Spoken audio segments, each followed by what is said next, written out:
your surprisingly great rates, contact your local State Farm agent today. If you want the real deal, call State Farm agent Chris Wong in East Ellijay today. Like a good neighbor, State Farm is there. ATC knows the internet is evolving, taking new twists and turns. As we add our input, make our choices, and follow the light that connects us all. It's quite a journey, one to experience with the fastest speeds available. Contact ATC, connect to the internet speed that suits your journey, and enjoy the ride. Bill Holt Chevrolet Blue Ridge is bringing you an endless summer of savings during the Chevy Open Road Sales Event. We've got the area's best selection of new Chevys with truckloads coming in daily and up to 15% off MSRP on our hottest models like the Equinox and Blazer. Keep more money in your pocket this month with up to $9,000 off new Silverado trucks. Plus get 0% APR financing for up to 72 months. When it comes to new trucks and SUVs, there's only one name you need to know: Bill Holt Blue Ridge. Whether you're in the mood for chicken strips, a delicious burger, our classic banana split, or an upside-down thick blizzard treat, we've got you covered. Hot and fresh food every day, every time, and delicious DQ soft serve make the perfect pair at your favorite place. Not fast food, fan food fast. Your Blue Ridge, Ellijay, and Jasper Dairy Queens are your meet, eat, and treat headquarters. Thank you for choosing DQ. How may I serve you? This country was built on self-reliance. Our fathers and grandfathers knew when something was broken, they should know how to fix it. Here at Luttrell's Hardware, we believe in the old-fashioned way. We believe you shouldn't have to drive out of town, and you darn sure shouldn't have to do it twice. Most importantly, we believe our customers should be like family. So come see us here at Luttrell's on Highway 68 in Copper Hill. Let's roll up our sleeves and make this country great again.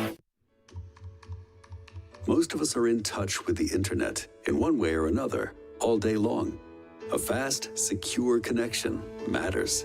It keeps us entertained, informed, in touch. ATC cares about your connection. We know strong, reliable internet with your choice of speeds makes life better. If you need an upgrade or just have a question, get in touch. Call or visit etcnow.com today. Years of dedication, sacrifice, desire. It's all come down to this one moment. Game day. Where only the strong survive and the warrior with the best barbecue sauce always wins. Shane's Rib Shack, where every day is game day.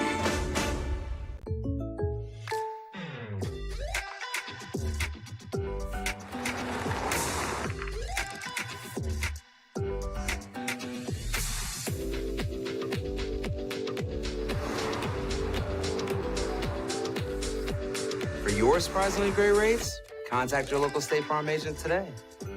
If you want the real deal, call State Farm agent Chris Wong in East Ellijay today. Like a good neighbor, State Farm is there. ATC knows the internet is evolving, taking new twists and turns.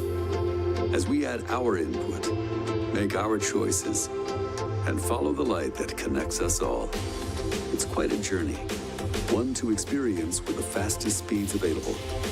Contact ATC, connect to the internet speed that suits your journey, and enjoy the ride.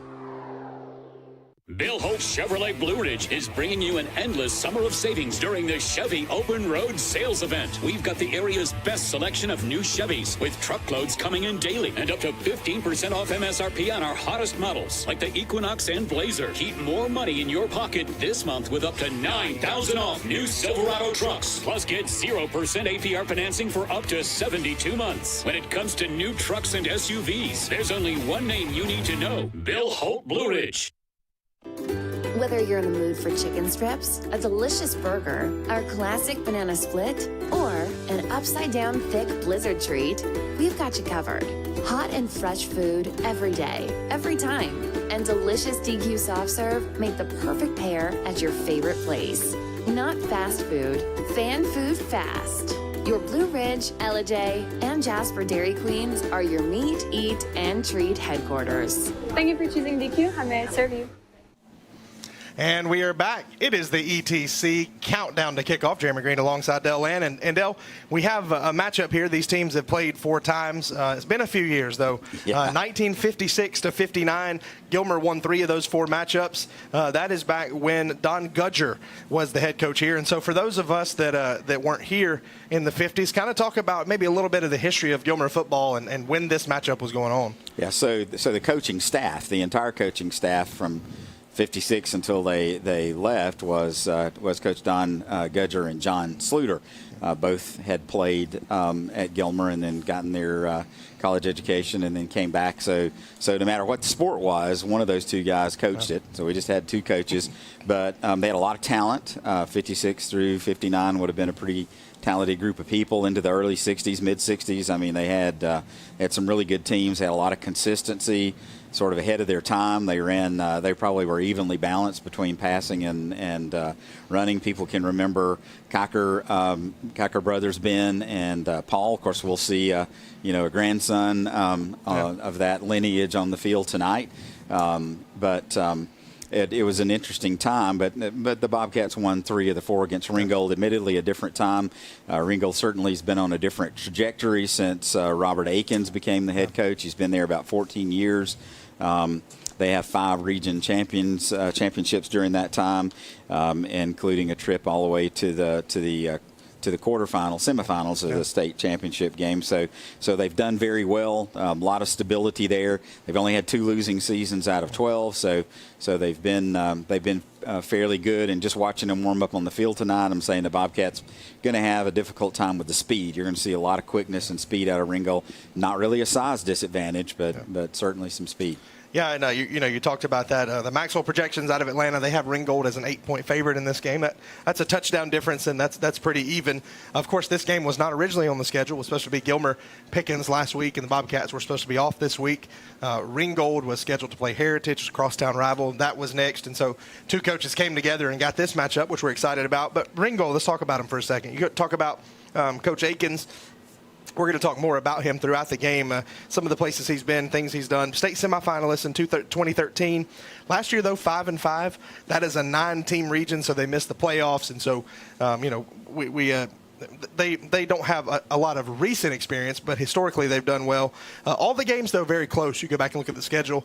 The end of the year, they play number 7 Rockmart, and that's 35-12, and so not too close. But they're a team that is competitive all the way around.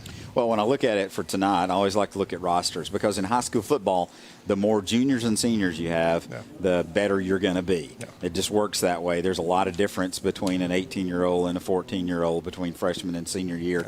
They've got 14 seniors on the field. Bobcats are going to field about 9 if they're all here from COVID. So they're going to have an advantage there. They have a much bigger junior class as well. Bobcats are laden with a lot of sophomores and freshmen, so the future is good, especially, and I know we'll talk about him in a minute, but especially with the pedigree of a coach like Paul Standard, it's going to be a building. It's rebuilding again. I know people get tired of hearing it. I get tired of hearing it. But I think if we stick with him, he has a proven track record of getting teams way along in the state playoffs, not just getting there. So, speaking of Coach Standard, we're going to step aside and take a quick break. When we come back, we're going to hear from him. A few thoughts from the new Gilmer head coach. We'll talk about him, talk about the outlook for this Gilmer team this year. Come back with us. Countdown to kickoff right here on ETC. This country was built on self-reliance. Our fathers and grandfathers knew when something was broken, they should know how to fix it. Here at Luttrell's Hardware, we believe in the old-fashioned way. We believe you shouldn't have to drive out of town, and you darn sure shouldn't have to do it twice. Most importantly, we believe our customers should be like family. So come see us here at Luttrell's on Highway 68 in Copper Hill. Let's roll up our sleeves and make this country great again. Most of us are in touch with the internet in one way or another all day long. A fast, secure connection matters. It keeps us entertained, informed, in touch. ETC cares about your connection. We know strong, reliable internet with your choice of speeds makes life better. If you need an upgrade or just have a question, get in touch. Call or visit etcnow.com today. Years of dedication, sacrifice, desire. It's all come down to this one moment. Game day. Where only the strong survive, and the warrior with the best barbecue sauce always wins. Shane's Rib Shack, where every day is game day.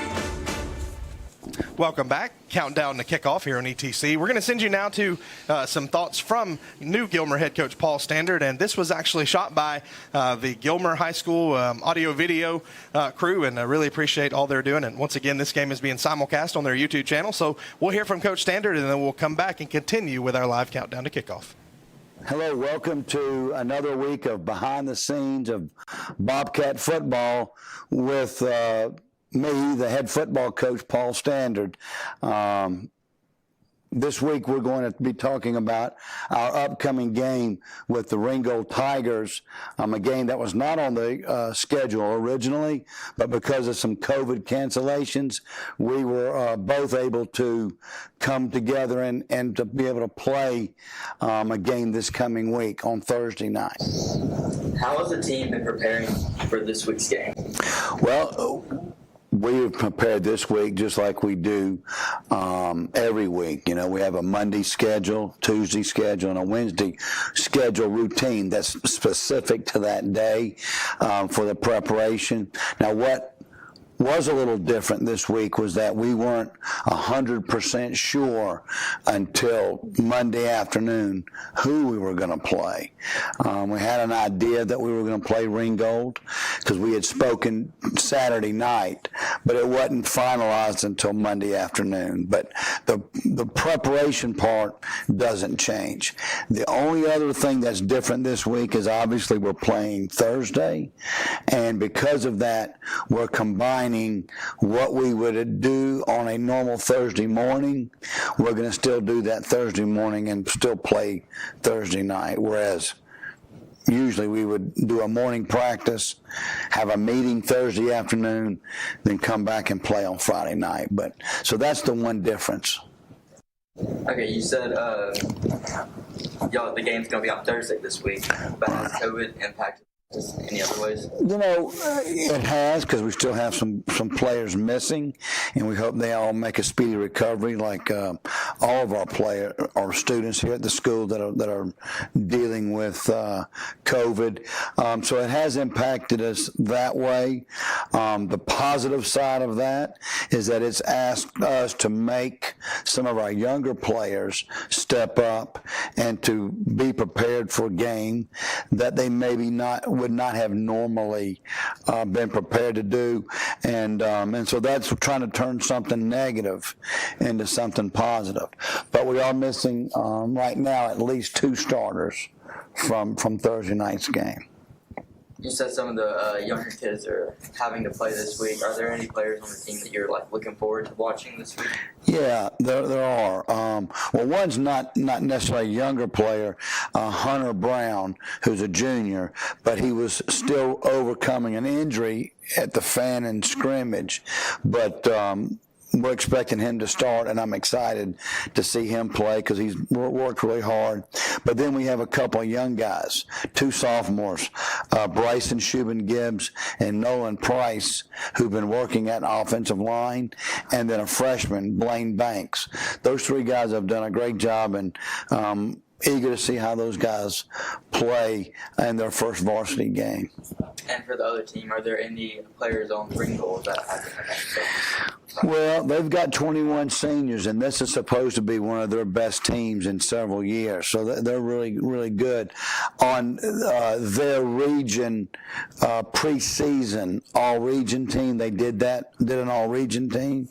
They had 9 players on the preseason all-region team. So they're a very good team, well coached.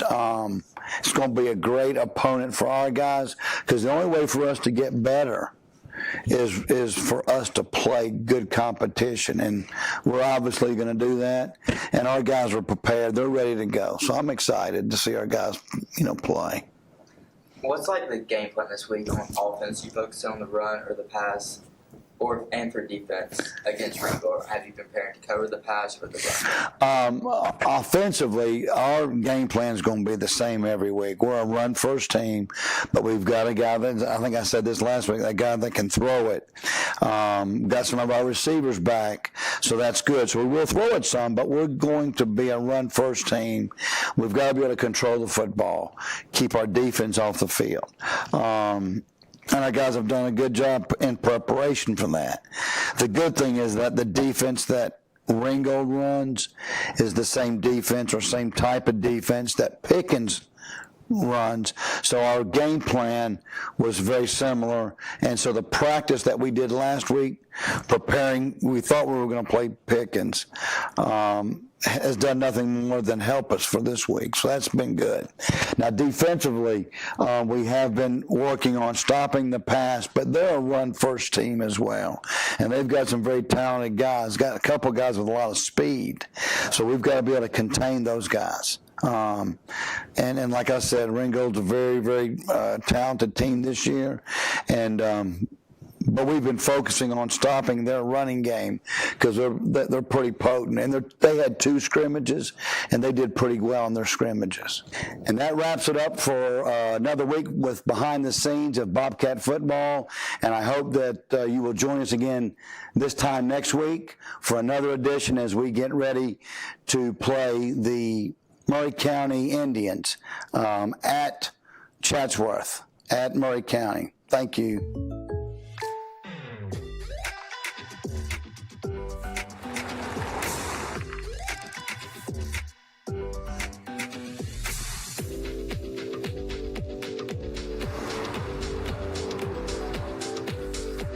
For your surprisingly great rates, contact your local State Farm agent today. If you want the real deal, call State Farm agent Chris Wong in East Ellijay today. Like a good neighbor, State Farm is there. ATC knows the internet is evolving, taking new twists and turns. As we add our input, make our choices, and follow the light that connects us all. It's quite a journey, one to experience with the fastest speeds available. Contact ATC. Connect to the internet speed that suits your journey and enjoy the ride. Welcome back on our countdown to kickoff. We heard there from Coach Standard. And so last year, Gilmer 3-6. Coach Saunders departs. He's down in Macon now coaching, and they start looking for somebody to hire. And you put those feelers out, and I don't know how that works. I know there were a lot of coaches interviewed, a lot of people talked to, but somehow they stumble upon this guy down in Atlanta, St. Pius. Been there 20 years and decided for a variety of reasons, both the area and retirement and all those things, he's looking for a new place to go, and they come across Paul Standard. Paul Standard runs the offense that people up here like, Wing T. We'll talk about that in a little bit. You look down at his record, 20 seasons at St. Pius, an overall record of 174 and 72, 8 region championships, 19 playoff appearances, played in a couple state championship games. So there's a lot of excitement, a lot of buzz around this program just from bringing him in. Yeah, so the thing is when you have a coach with his pedigree, there should never be a question at this point from the fan base as to whether or not he's a good coach. Right. So you know he's a good coach. He comes maybe without some of the personal baggage that we've seen over the past few years as we've gone through a lot of folks. So it's an outstanding hire if what I've read in the Times Courier is correct. Part of the attraction is he's been at a private school. There's not a retirement plan there. The teacher retirement plan is a good benefit that teachers have, and he had some public school experience before he went to St. Pius, so he has some years in the system, and coming here gave him an opportunity to have more. Plus, the reality is, who doesn't want to live in the mountains? That's right. All you got to do is look at traffic on Friday, Saturday, Sunday in any of our 515 towns, and you understand a lot of people want to come to the mountains. So it's a great opportunity for him to finish finish out a stellar career, and build a program back from scratch. And honestly, for those of us that have seen it in this area for a long time, the key is a coach making a connection, a new coach making a connection early on with the middle school students. And he did a great job. I know personally he did a great job recruiting students out of the middle school last year. He's got kids playing that have never played before, and they've stuck with him all summer. So he's already doing something pretty good. And the Bobcat faithful are going to have to be patient a year or two. But if they stick with this guy, I think you're going to definitely see the reward. Yeah, you talk about patience. You talk about a program that's won 7 games in 5 years. And I know that stings Bobcat fans. I know, Dell, as a Gilmer Hall of Famer, that stings for you. But this is a program on the rise just because of that pedigree. And I think that he's committed to sticking here for a while and brings not only on the field but off the field an integrity. He's there at a religious school for 20 years, has a great reputation across the board, and really did everything you could do there. And so I think Gilmer really, of all the places that we saw pick up a new hire, this was the home run of the season. Yeah, it definitely appears that way to me. And I don't want to dwell too much on the past few years, but literally the last time Gilmer County had a winning season was 2014, Wesley Tankersley's last season here. And they're, as you mentioned, they're 11, and you didn't mention this, but they're 11-48 over those 6 years, or 6-30 in the region, and they're in a constant rebuilding mode. So there's 4 new coaches in that 6-year period, and so that just crushes a program. It hurts you at the middle school level, causes kids not to want to participate. And when you're in a school as small as this one is, you need all the athletes to participate. So it takes a while to build that momentum back. And I feel like he's a guy that has the credibility to do it. Certainly the fan base recognizes his prior work and understands he knows what he's doing. He knows how to build a program the right way and build it up. I think they're going to be proud to have him represent as the coach. He's already made a lot of good moves in the community. Unfortunately, we're going to have to play a season where it's going to be tough. Yeah, and so let's take off the rose-colored glasses for a little bit, and let's talk about this year. Scrimmage game with Fannin. I talked to Coach Chad Cheatham last week. He said he stopped counting after 33 flags were thrown between the two teams. Yeah. That's going to be there's going to be a huge learning curve, new offense, new defense installed, and all those things. COVID is going to be a problem. I read an interview in the newspaper here where they talked with him, and I loved what he said. He said, adversity builds character, and that's what we're going to have to do through all this. And so already one cancellation, probably going to see some more as the year goes on. And the big issue, you and I talked about this earlier, Dale, it's depth. Talk about why that's such a huge problem when you start a rebuild like this. Well, so you're in a situation where the fewer number of players that have to play both ways, the better off you are. And even if you can just spell a player for a couple of series, it helps late in the game.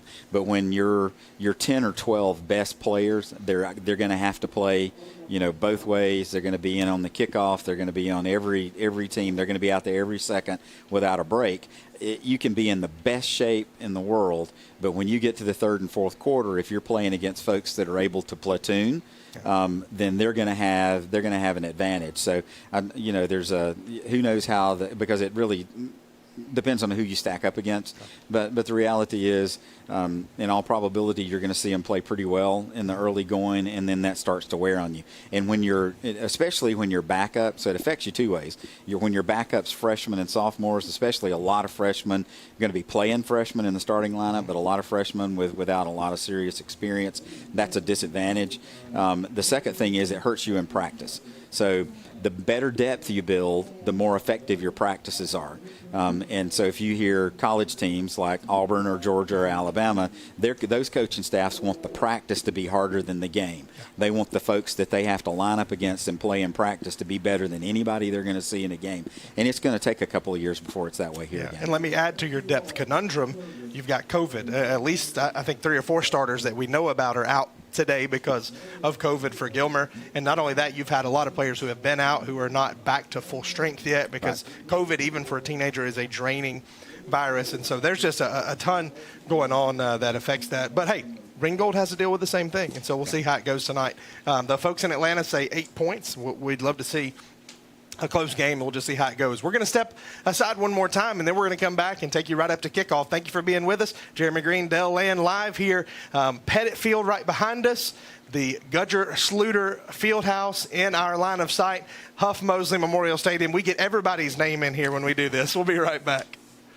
Bill Holt Chevrolet Blue Ridge is bringing you an endless summer of savings during the Chevy Open Road Sales Event. We've got the area's best selection of new Chevys with truckloads coming in daily and up to 15% off MSRP on our hottest models like the Equinox and Blazer. Keep more money in your pocket this month with up to $9,000 off new Silverado trucks. Plus get 0% APR financing for up to 72 months. When it comes to new trucks and SUVs, there's only one name you need to know: Bill Holt Blue Ridge.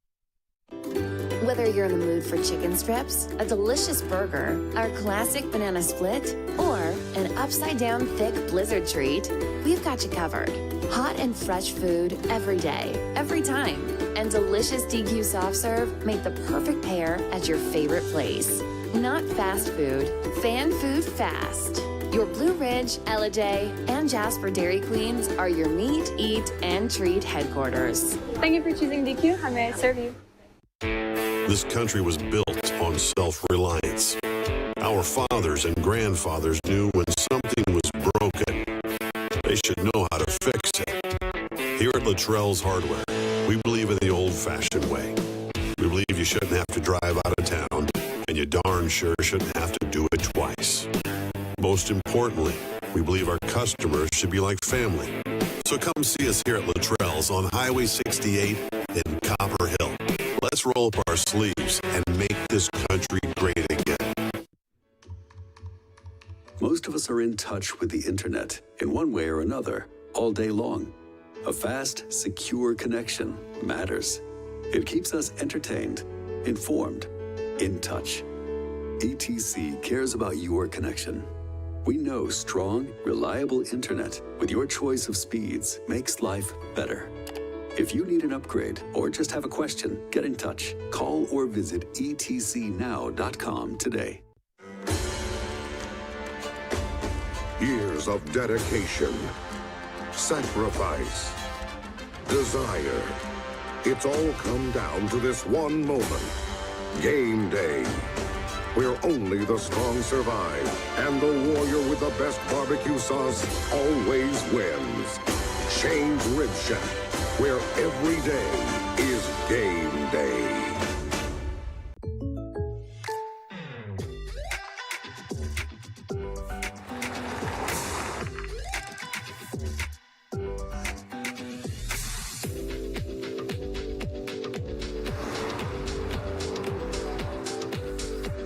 For your surprisingly great rates, contact your local State Farm agent today. If you want the real deal, call State Farm agent Chris Wong in East Ellijay today. Like a good neighbor, State Farm is there. ETC knows the internet is evolving, taking new twists and turns. As we add our input, make our choices, and follow the light that connects us all. It's quite a journey, one to experience with the fastest speeds available. Contact ETC. Connect to the internet speed that suits your journey and enjoy the ride. Bill Holt Chevrolet Blue Ridge is bringing you an endless summer of savings during the Chevy Open Road Sales Event. We've got the area's best selection of new Chevys with truckloads coming in daily and up to 15% off MSRP on our hottest models like the Equinox and Blazer. Keep more money in your pocket this month with up to $9,000 off new Silverado trucks. Plus get 0% APR financing for up to 72 months. When it comes to new trucks and SUVs, there's only one name you need to know: Bill Holt Blue Ridge. Whether you're in the mood for chicken strips, a delicious burger, our classic banana split, or an upside-down thick blizzard treat, we've got you covered. Hot and fresh food every day, every time. And delicious DQ soft serve make the perfect pair at your favorite place. Not fast food, fan food fast. Your Blue Ridge, Ellijay, and Jasper Dairy Queens are your meet, eat, and treat headquarters. Thank you for choosing DQ. How may I serve you? Most of us are in touch with the internet in one way or another all day long. A fast, secure connection matters. It keeps us entertained, informed, in touch. ETC cares about your connection. We know strong, reliable internet with your choice of speeds makes life better. If you need an upgrade or just have a question, get in touch. Call or visit etcnow.com today. Years of dedication, sacrifice, desire. It's all come down to this one moment. Game day. Where only the strong survive, and the warrior with the best barbecue sauce always wins. Shane's Rib Shack, where every day is game day.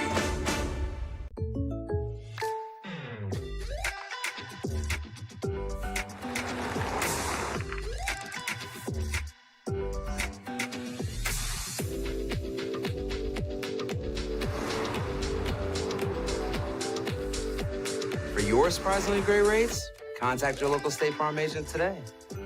If you want the real deal, call State Farm agent Chris Wong in East Ellijay today. Like a good neighbor, State Farm is there. And we are back, getting ready to start here. Your Gilmer captains, Kobe Stonecipher, Will Kiker, Dominic Tarantino, and Seth Darling. There.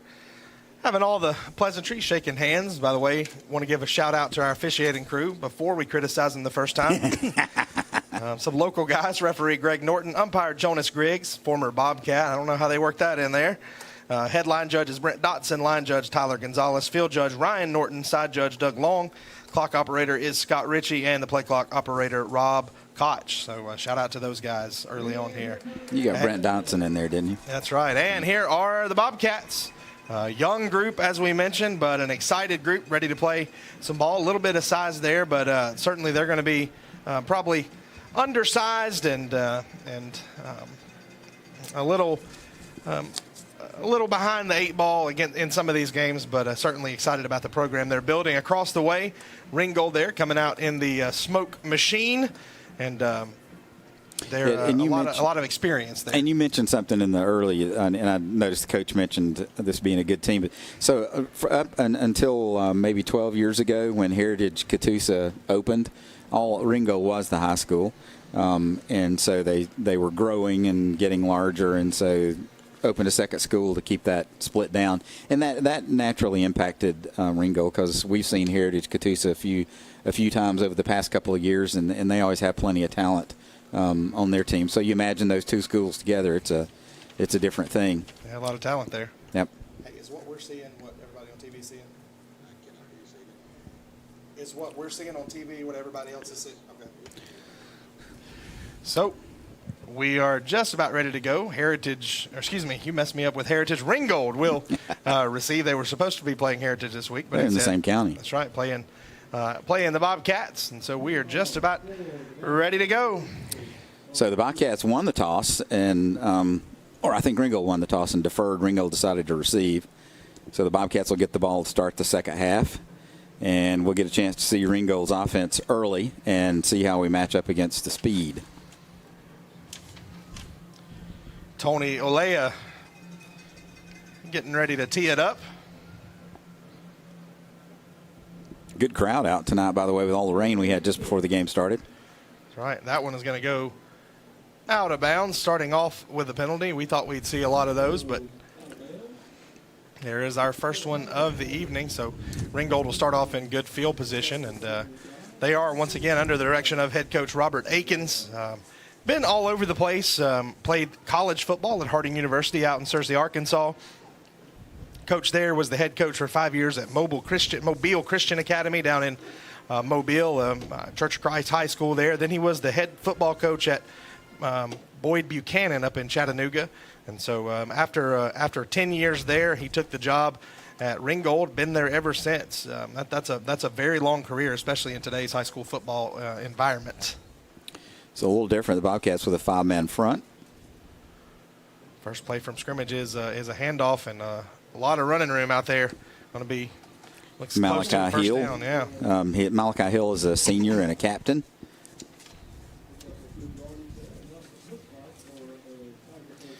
You're going to see them run the hurry up.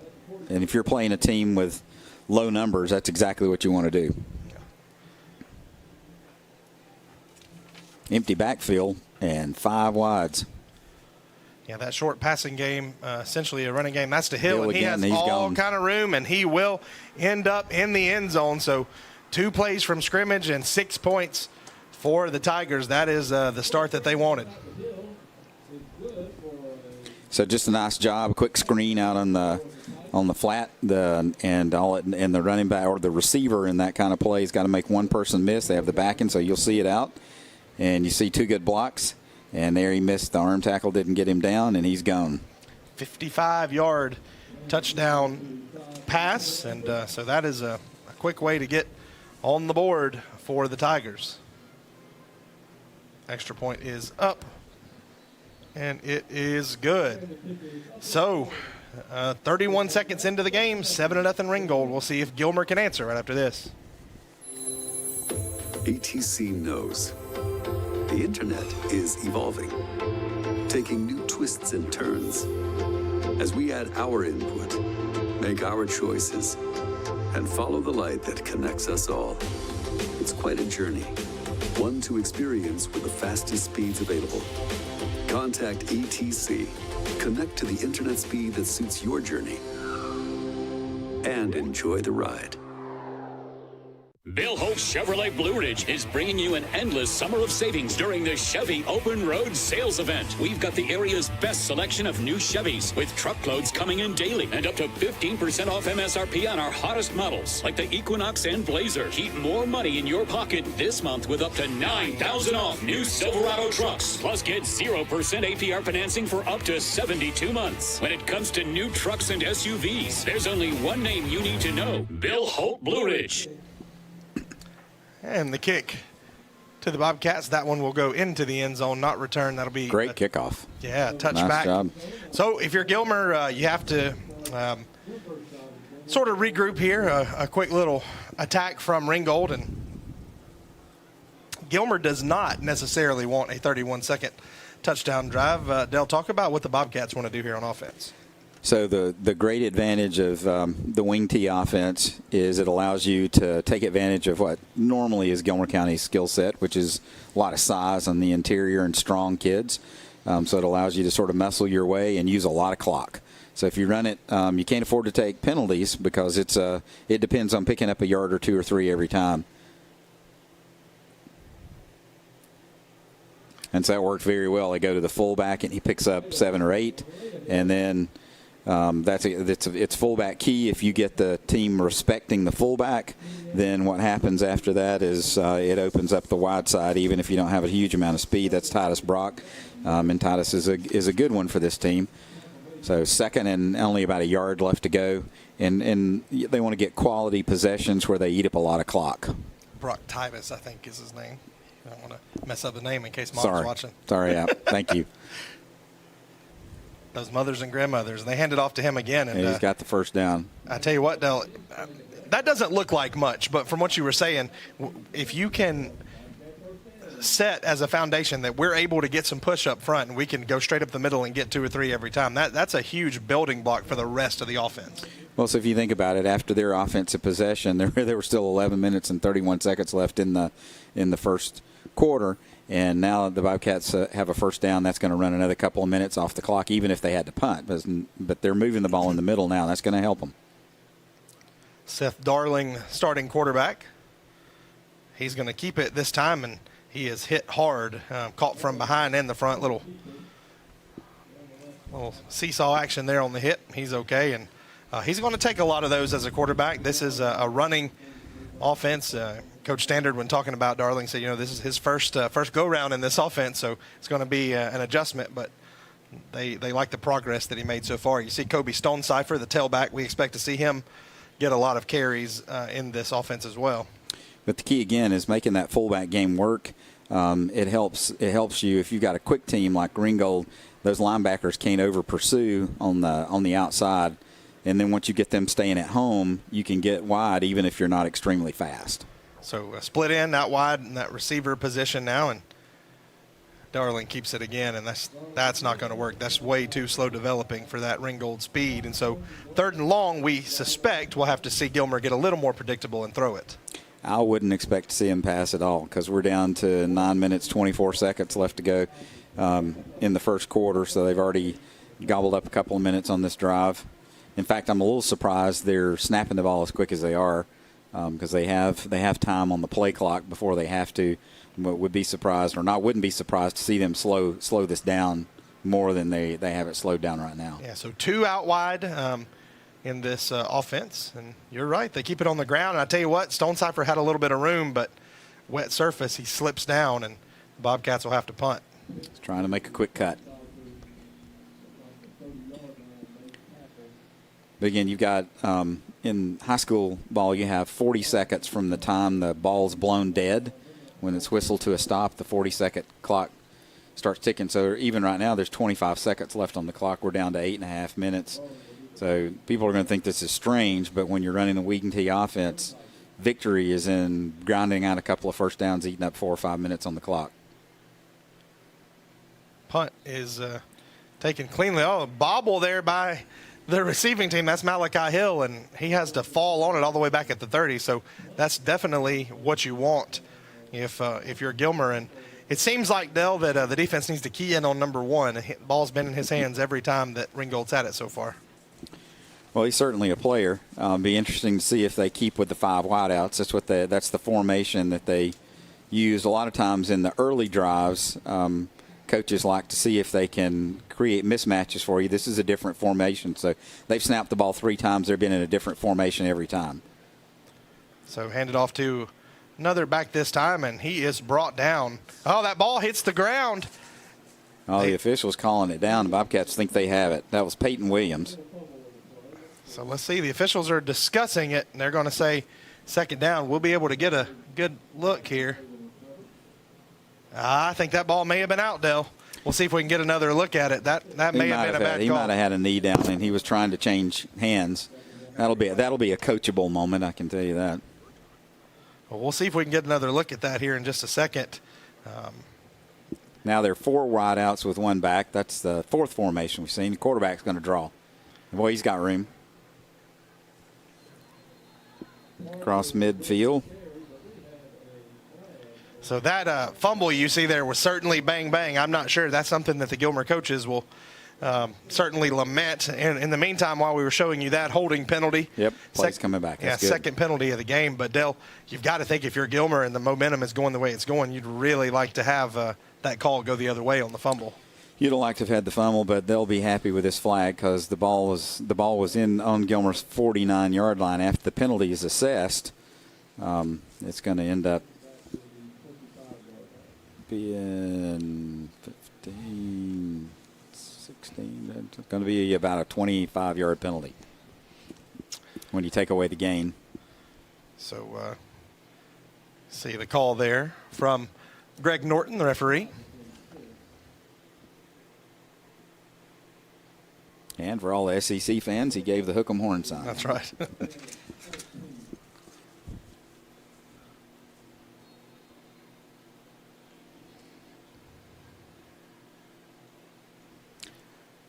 Four wideouts, 3 backs with 3 linebackers. Different formation, and Malachi Hill with the ball. Nope, I don't think that's Hill.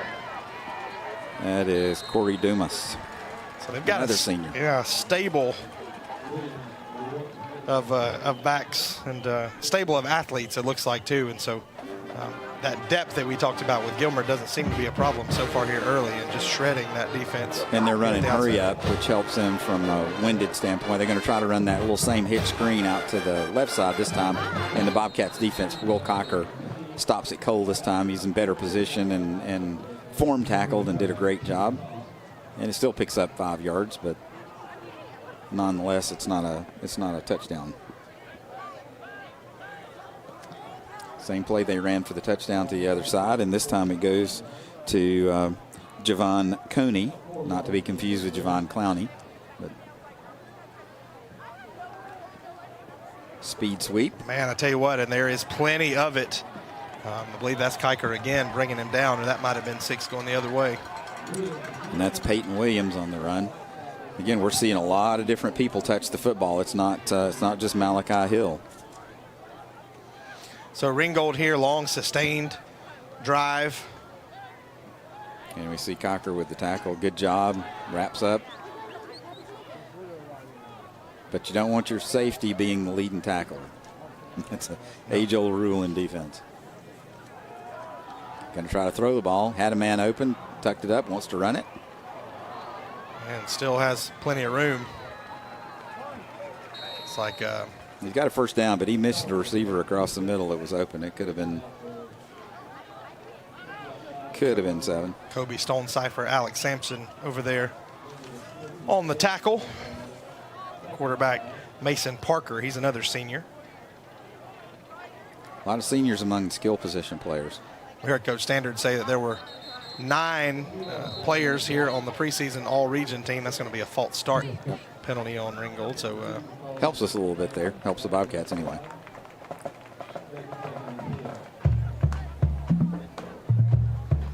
While we have a second, we want to thank our good friends at Shane's Rib Shack. They are the sponsor of this first quarter that is rapidly going by. Ringgold using a lot of clock on this drive as well. Of course, you can go see our friends over at Shane's and pick up some ribs, which they're famous for. Big Dad's sandwich is a favorite over there. I like the nice chicken draw fingers. play into the middle. Corey Dumas on that carry, and he's close to the first down. Fried okra's good there too, by the way. Picked a great deal of okra out of my garden today, Dale. I've been enjoying that this summer. And did you bring any of it to us? I did not. It had a home already. From the okra on demand, not the garden. So Ringgold here with another first down, already ahead 7-0. Gilmer certainly wants to keep them out of the end zone. You'd love a turnover here, at least hold them to a field goal to keep this one from getting too far away from you in this first quarter. Another simple handoff, great blocking, great job pursuit by the Bobcats that time. That's a big tackle by number 9, Dominic Tarantino. Tarantino made a nice play there, not letting go, and still ends up being a 5-yard gain. Dumas on that carry again. They have a good stable of ball carriers and spreading it around. Malachi Hill, who opened up carrying the ball a couple of times, now is playing out wide. All seniors too, as you mentioned. Quarterback rolls out that way. He has a man. That one is incomplete. And could have been intercepted. It was tipped. Came close. Like you said, that kind of play would have been a nice turnover, because if that had made it to the defensive back, he had wide open spaces. So there you see. That should have been called. Yeah, right off the. And there, Cocker would have had plenty of room to run. So third down here, big defensive play for the Bobcats early on. Love to get a stop. 4-down territory, but they don't line up to run the ball. They're 5 wideouts. And looks like a hard count, and offside is against the Bobcats. So they'll pick it up the easy way. The first down, Tigers. And they'll be just out. They'll be just outside the 10-yard line.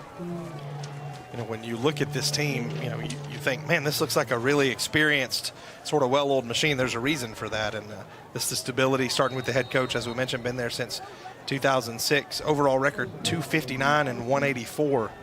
And in high school football, that is a tremendous record for your career, as we see another big run all the way down inside the 5. Inside handoff to Peyton Williams, and very close to the first down again. Looks like he's just shy. It's going to be second down and a short one, as Larry Munson used to say. Coach Aikens also, by the way, the 2012 Teacher of the Year in that system. So not just a coach, also a good teacher as well. And we had a chance to chat a little bit today by email, and then for a few minutes down on the field. Very, very nice guy, class act. And so Ringgold having some success. They run a little wildcat that time, and that will get them into the end zone. Touchdown, Tigers. That was Peyton Williams on the carry. Into the end zone, like you said. And really on that drive, if you're Ringgold, a lot to like. They didn't break a long one, but there were no negative yardage plays. So there was no play where the Bobcats defense stopped them for no gain or a loss. Always forward movement. Extra point is up. Nearly blocked and roughing the penalties. Roughing the passer is going to be a penalty, or kicker. Kicker, yeah. Their kicker's a senior, Landon Eaker. And he boomed the ball on the last kickoff. So. And then that will be enforced on the kickoff. We'll step aside for 30 seconds. 14-0 Ringgold, quarter number 1. Whether you're in the mood for chicken strips, a delicious burger, our classic banana split, or an upside-down thick blizzard treat, we've got you covered.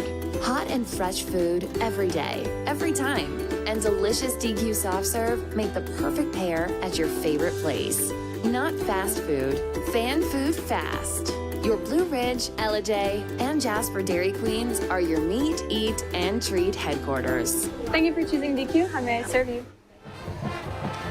Ringgold 14, Gilmer nothing here in this Shane's Rib Shack first quarter. And I'll tell you what, if you're Coach Akins and the Tigers, this is going exactly according to script in your opener. Yeah, it's very hard for him to find much to complain about. A couple of penalties he probably would like to polish up. But otherwise, doing what they want to do on offense, taking advantage of their strengths. And if you're among the Bobcat faithful, the thing to look at there is the defense has been on the field already a while. They need the offense to get more than one first down this time, maybe to get a couple, 2, 3.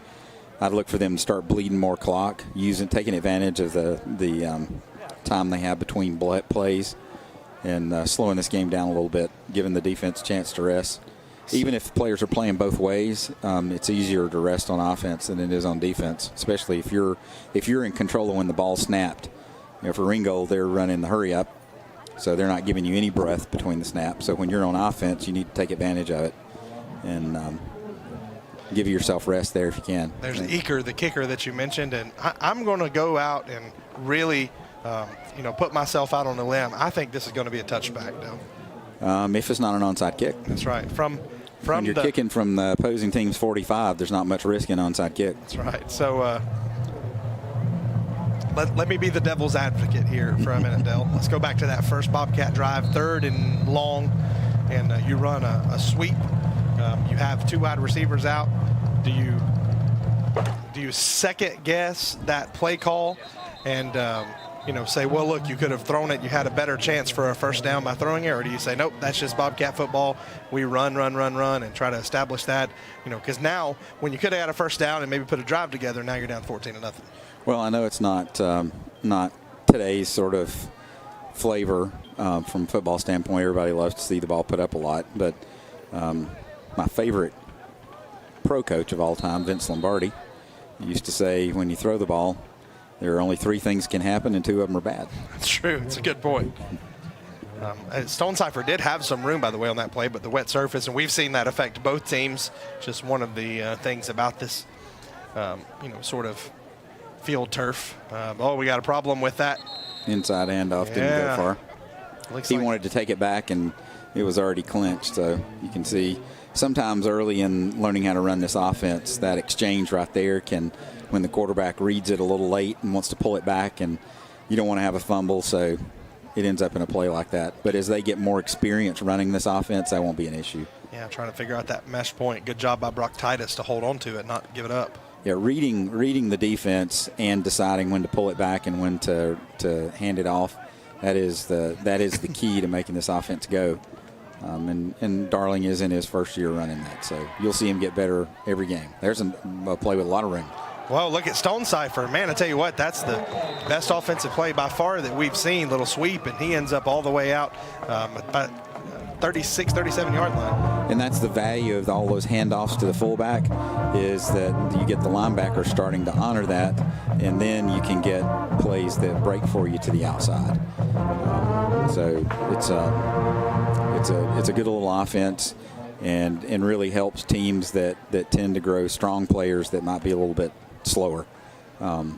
It minimizes whatever disadvantage that might be, and it eats up the clock. And another reason not to throw the ball you were talking about on 3rd down is exactly that. The clock, if you throw an incomplete pass, the clock stops. And if you're running it, it's always the clock keeps running. Darling takes another hit.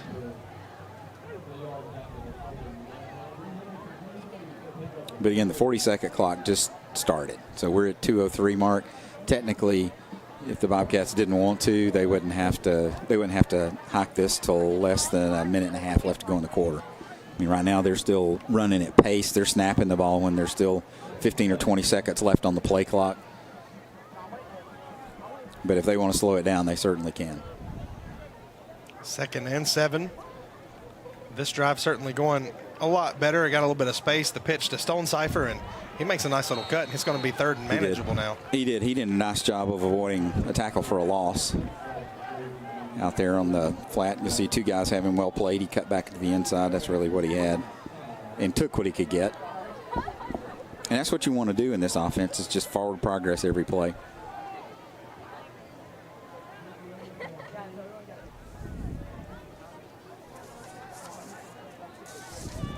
Your 3rd and about 6 here. Out on the 41.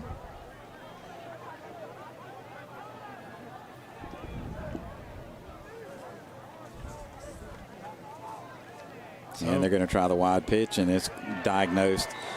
Ringgold really had that played well. They knew exactly where it was going, and we got a personal foul. That may work for us or against us. I don't know who it was on.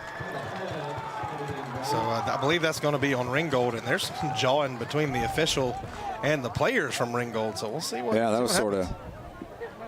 Yeah, you're exactly right. He was not happy about that. Whatever was said out there, he didn't think it was called for. I mean, that was Cocker carrying the ball, and Gilmer's not really trying to. They're not getting up jawing or anything else. You see the player there, number 9 from Ringgold, with a lot to say. Oh, he hit him. Yeah, he hit him. No reason for that. See if we can get another shot of that, as you mentioned. They're 9 and 15. There was a little bit of jawing going on, and then a late hit as you came in. Let's see if we can get. Yeah, well, 9 just took his right hand and hit Cocker in the face mask, and really there was no need for that. The play was over. They were walking away. It's Brandon Orman, if we see at the end of this play here, and that's a free 1st down for Gilmer, and just a little overzealous out there. Yeah, nice job with the tackle. Nothing wrong there. Got it stopped for a loss. Gilmer's going to have to punt. It's behind the line, so here he's still talking, and then watch with that right hand right there. See? That's what the official saw, and that's automatic. In fact, he's probably fortunate he didn't get tossed. It looks like it may have been going before that. He was very slow to get up off of him, push him down on the ground, and so there's a fine line between physicality and being unsportsmanlike, and Greg Norton thought that line was crossed. So 1st down, Gilmer past midfield now. You got to love that if you're Coach Standard, at least for the result. Oh, we're going to throw the ball on 1st down. That surprises, and oops. Bad surprise there, and Darling with a throw off his back foot into traffic, and that will be a turnover. So something good followed by something bad, and that was. Won't mention Coach Lombardi again. Yeah, that was not good. Intended receiver was Hunter Watkins, but it was never really close to getting there, and so interception for Seth Darling, and we'll see. A little coaching up on that one. You want to throw that one where only your guy can catch it. So that he would have needed to settle his feet. He had a lot of pressure coming. So Ringgold wants to throw long. And they got a receiver. Got a man, but he underthrew him. Wow. Looked like the quarterback was hit there. He was. Yeah. That was a great play back there. I think that's Tarantino, but yeah, that's Tarantino that got to the quarterback and made him rush that throw, and it came up very short. Here you see he fought off 2 tacklers, and that's going to come short to receiver streaking. He's wide open. Open is not even the word for that. He was had nobody in his zip code. Weidman was wide open. Different zip code. On a turnover, that's the traditional thought. Let's take a shot and continue this momentum. But got to watch for that hitch screen here, and they're going to go the other way. And the Bobcats play it pretty good. Yeah, good job defensively that time. Making adjustments, learning. Young teams do that, and so. Tarantino out there again on the tackle. Nice job. Got an injury down on the field, and see one of the big linemen for Ringgold. Now give your team an opportunity to get a breather. That's Miles Hudson, junior lineman. So while they tend to him, we'll step aside and be right back. 14-0 Ringgold in control. Most of us are in touch with the internet in one way or another all day long. A fast, secure connection matters. It keeps us entertained, informed, in touch. ETC cares about your connection. We know strong, reliable internet with your choice of speeds makes life better. If you need an upgrade or just have a question, get in touch. Call or visit etcnow.com today. Years of dedication, sacrifice, desire. It's all come down to this one moment. Game day, where only the strong survive and the warrior with the best barbecue sauce always wins.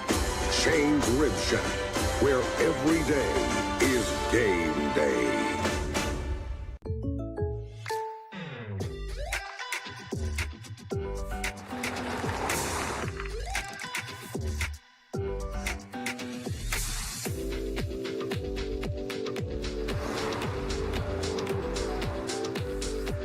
For your surprisingly great rates, contact your local State Farm agent today.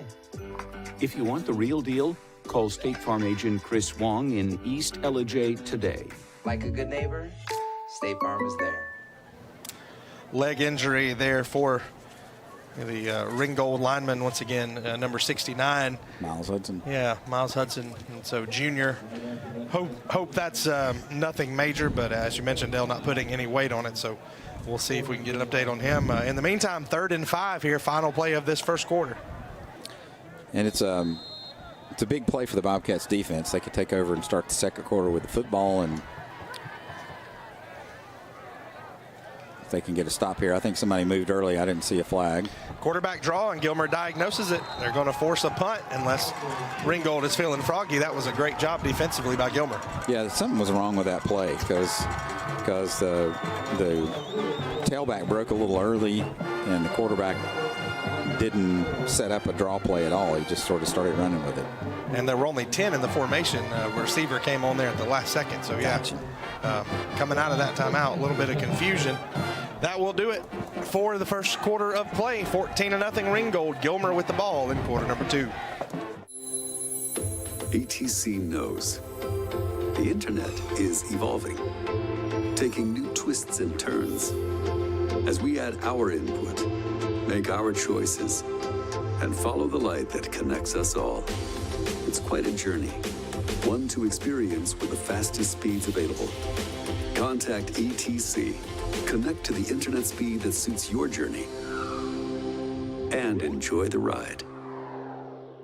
Bill Holt Chevrolet Blue Ridge is bringing you an endless summer of savings during the Chevy Open Road Sales Event. We've got the area's best selection of new Chevys with truckloads coming in daily and up to 15% off MSRP on our hottest models like the Equinox and Blazer. Keep more money in your pocket this month with up to $9,000 off new Silverado trucks. Plus get 0% APR financing for up to 72 months. When it comes to new trucks and SUVs, there's only one name you need to know: Bill Holt Blue Ridge. So Ringgold in punt formation here with a 4th and 5. It's in the area where you might try a fake, but when you're up 14-0, you wouldn't imagine that happening. And I just saw Coach Norton spending some time talking to the punter. Yeah, so here we go. 4th and 5. And now we're ready. Officials are ready to snap it. Left-footed kicker. And coming. Stunzhofer did a nice job picking that up, saved them about 15 yards. Well, extracurriculars out there. Connor Richards, senior receiver for Gilmer, throwing a tiger around. I noticed the official Norton talking to their punter that time. I think that's just letting him know I'm in charge. Yeah, the officials have had a couple of times where we've seen it get a little chippy, and they've stepped in. We did see the unsportsmanlike penalty. So they're on their own 29, and really be nice to see them take 5 or 6 minutes off the clock. Be great to get a score here, but you just really want to see them sustain a drive. They got a couple of first downs, but just keep it moving. I think one of the other negative effects of that interception is it helps Ringgold see that Gilmer's really one-dimensional, that the throwing it deep is not a huge threat. Going to see a flag there. I believe that's going to be offsides on Ringgold. Okay. That's help. Yeah, well, that would be I mean, that's fine if they want to look at it that way. This is the type of offense that the surprise is the pass weapon. I mean, the pass is the surprise weapon. So you never know. In the Bobcats, I'm sure, have a coach in the booth watching their cornerbacks, and when they start ignoring the receiver and start keying on the run, then you know you got it set up. And the only thing you got to do is give your quarterback enough time to not have to throw off his back foot, set, and go. And, this offense is built, you heard Coach Sanders say run first, but not only that, there are some surprises in the run game. We call it misdirection, but you've got some counters and sweeps and all those things where, as you see the option there, and there's going to be some running room. Kiker all the way out past midfield to the 45 before he's run out. That was a great job of pitching at the last second by Darling. So that time you saw the offense work to perfection, which is amazing early in the season. You're going to get the fullback read, and that's going to get honored by the linebacker, and then they're going to hit the quarterback, and he holds it to the last second and then pitches it, and everybody's pulled in. And that's exactly how you make that offense click for you, and that's a nice pickup, and they're in Ringgold territory down at the 45. So when Gilmer really looked completely overmatched there in quarter number 1, but in the second half of that quarter and then here in quarter number 2, they're starting to look like they figured it out just a little bit. And they really haven't run that crossbuck play, that misdirection play. Quarterback kept it that time. Yeah, there's some kinks to be ironed out. Darling and the tailback sort of ran into each other in the backfield that time, but it's just learning this offense. And the penetration up front from Ringgold not helping either. Well, they're really getting up on that fullback now. They're pinching the nose, if you will. If you watch the nose guard and the 2 defensive tackles are all slanting in to stop the fullback. That's what you want. They don't want to have to burn a linebacker on that play. So you'll see those 3 big guys right there at the line of scrimmage. The 2 on the outside of the nose guard are going to slant their way in to try to stop the fullback early. But that means they're having to respect it. So you're getting some stuff on the outside like this. And I tell you what, if you're the fullback, you might even say it stinks when they pinch the nose. It does, but courtesy chuckle, thank you. Courtesy chuckle. If you watch them after the Bobcats have a couple of good runs to the outside, then they're going to start playing a little bit wider, and the fullback's going to be free again. We've talked about speed and we talked about Ringgold. Kobe Stonecipher is quick as a hiccup out there. I mean, he really is. We saw that last year, and he was really their speed weapon. Yep. We saw Kiker there with some speed, so there are some athletes on this Gilmer team. There are. Just no depth. Third down for the Bobcats. Third and short. 2 plays to get that yard. Timeout going to be called by the Bobcats on this big 3rd down and 2. So while they talk it over, we'll step aside for 30 seconds. 14-0. Big play coming up for the Cats. Whether you're in the mood for chicken strips, a delicious burger, our classic banana split, or an upside-down thick blizzard treat, we've got you covered. Hot and fresh food every day, every time. And delicious DQ soft serve make the perfect pair at your favorite place. Not fast food, fan food fast. Your Blue Ridge, LJ, and Jasper Dairy Queens are your meet, eat, and treat headquarters. Thank you for choosing DQ. How may I serve you? So we are back here, big 3rd and 1 upcoming in this Dairy Queen second quarter. Go see our friends at Dairy Queen. Whether you're in Jasper, LJ, or Blue Ridge, all 3 locations. And Dale, we had a nice big breakfast from Dairy Queen the other day, and the blizzards and ice cream are good. Man, the breakfast is pretty good too. Blizzard is a wonderful breakfast food. No, well, we had some bacon and sausage biscuits. Some people wanted pancakes. A nice little office breakfast there at the church house, and it was really, really enjoyable. So thank our good friends at Dairy Queen. There's a familiar face, Coach Jeff Nelson. For those of you that have seen him before, he used to wear green.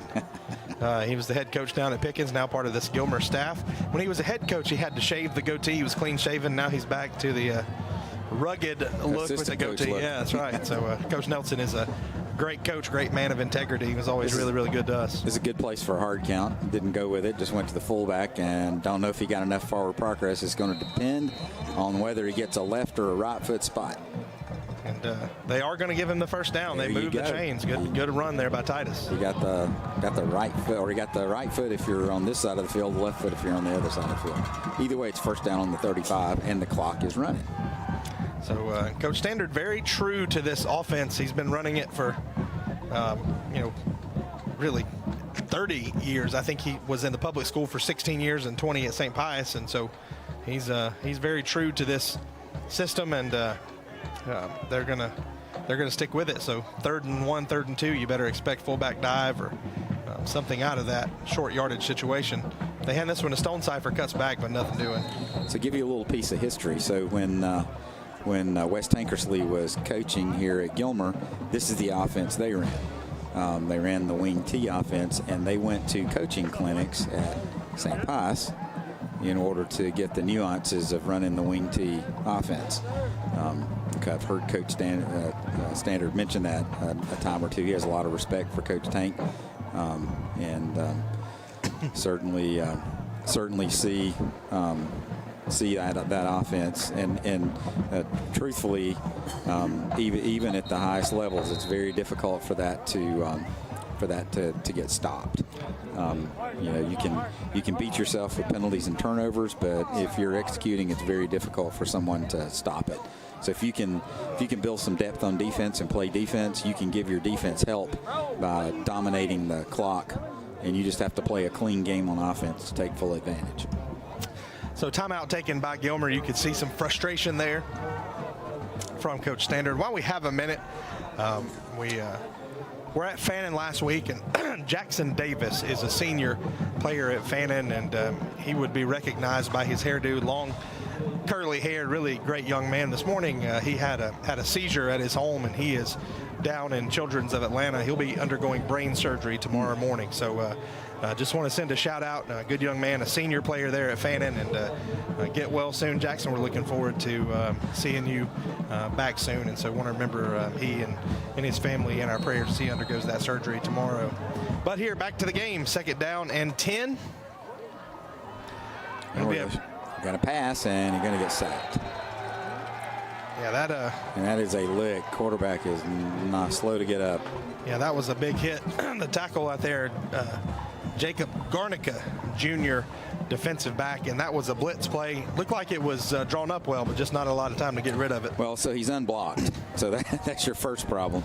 He's completely unblocked. He's got Cocker open in the flat, but had to be a missed assignment because nobody touched him. He had a free run, and Darling's going back to set up and doesn't really see him until he's getting hit. And that was, as you mentioned, a hard hit. So 2 times we've seen them try to pass, and not a good result either time. So 3rd and 20, a little field position opportunity here for the Bobcats as they get ready to try to get some of that back.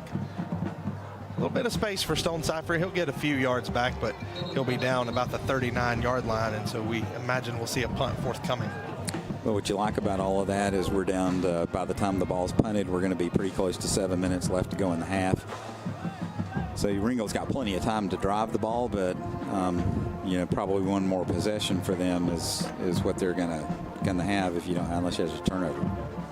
Gilmer will get the ball to start the 2nd half, but you really can't afford to give up another score here, already down 14. And this, Dell, is not a quick strike offense. So no, that is a disadvantage when you get late in the game. It's not gonna be to your benefit if you're way behind. Nice kick. So that is the quarterback, Darling, with it. And, beautiful kick is ruined. No, they're going to say that he saved it. So, yes. Wow, that'll be down at the 4-yard line. I thought maybe it had gone into the end zone. The Ringgold players thought that too. But well, he could, if you see the replay on this, he could have tapped it around the 5, and he thought he was going to maybe check up, and it took off the other way. And he did a nice job of pitching it back before his foot. Oh, if they saw a replay on that, I believe his foot was on the end zone. Yeah, I thought I saw that in real time too, but yeah. We'll see. So anyway, works out. No replay in high school football. That's right. So therefore, it's on the 4-yard line from Ringgold. I tell you, I believe it's just a matter of time before we see it. You'll have to have TV cameras at the game in order to have it. That's right. So anyway, down at the 4-yard line here, worst field position of the night for Ringgold. But we have seen them eat yards up quickly, but Gilmer able to diagnose that one, the carry by Corey Dumas that time. Nice job. They tried the inside trap, and the Bobcats stayed at home. But even when it looks like you're stopping them, they're still getting 5 yards a carry. They just they do a real nice job of opening holes and making forward progress. They're certainly explosive. And a little bit of size out there in that line. You see big number 63 out there. You see the play kept by the quarterback. Breaks a tackle, and he's gonna get a first down with second effort. And you got another player hurt.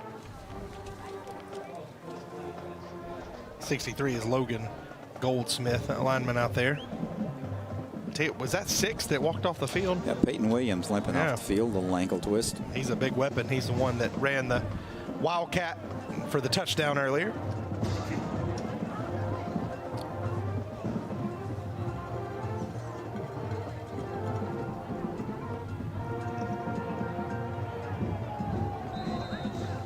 Great job of running by Dumas. Tell you that time too, a great block for Heritage. Number 60, Clint Carlock, junior lineman, just absolutely leveled his guy and created the space there, and then helped him up. I think that would just make me madder.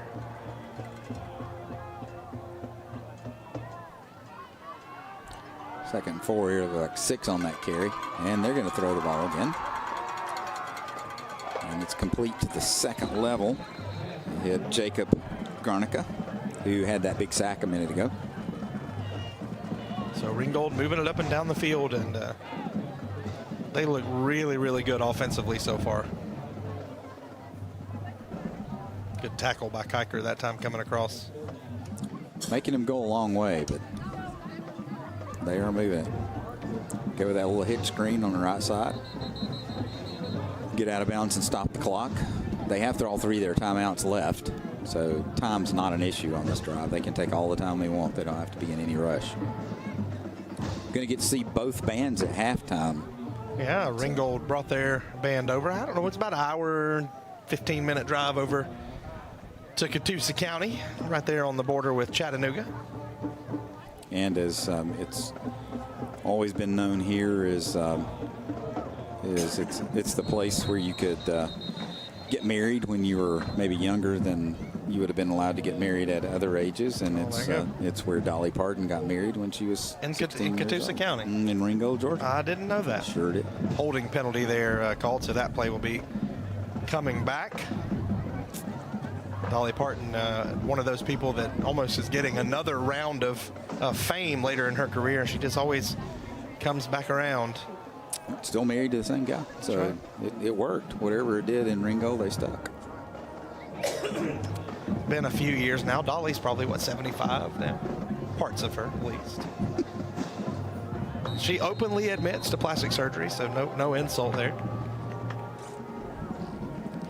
Quarterback looking for a man. Good job of he had all kinds of time and then still misses the receiver. Little miscommunication that time.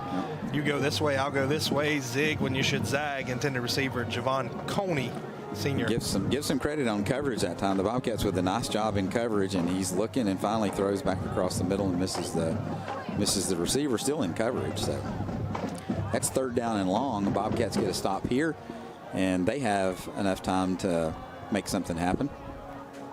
Love to get a stop here. Big tight end in the slot. And they moved, so there should be 5 yards. Yeah, so now it'll be 3rd and 18.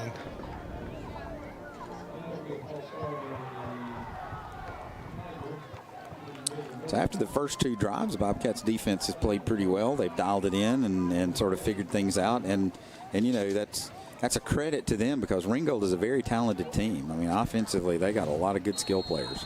Tell you what, too, looking at that line, they keep cycling people in. There's a lot of size, and then 88 out there at tight end is a big fella too. Thing is, their line doesn't have to be great because everything they do is quick.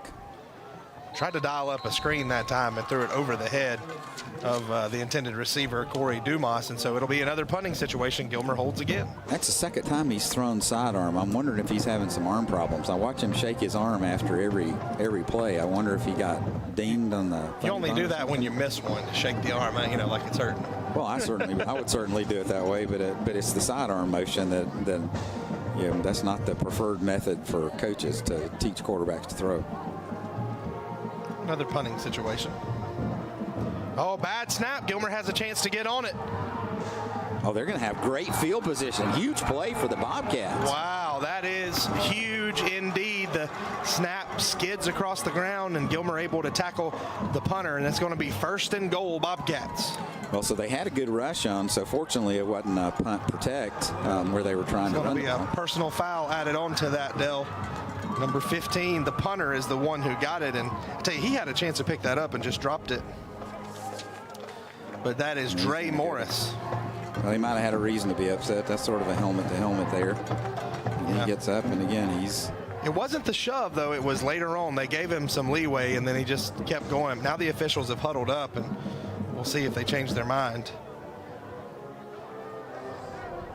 That was well after the play was over, and even after that little shove, and so communication here between the entire officiating crew.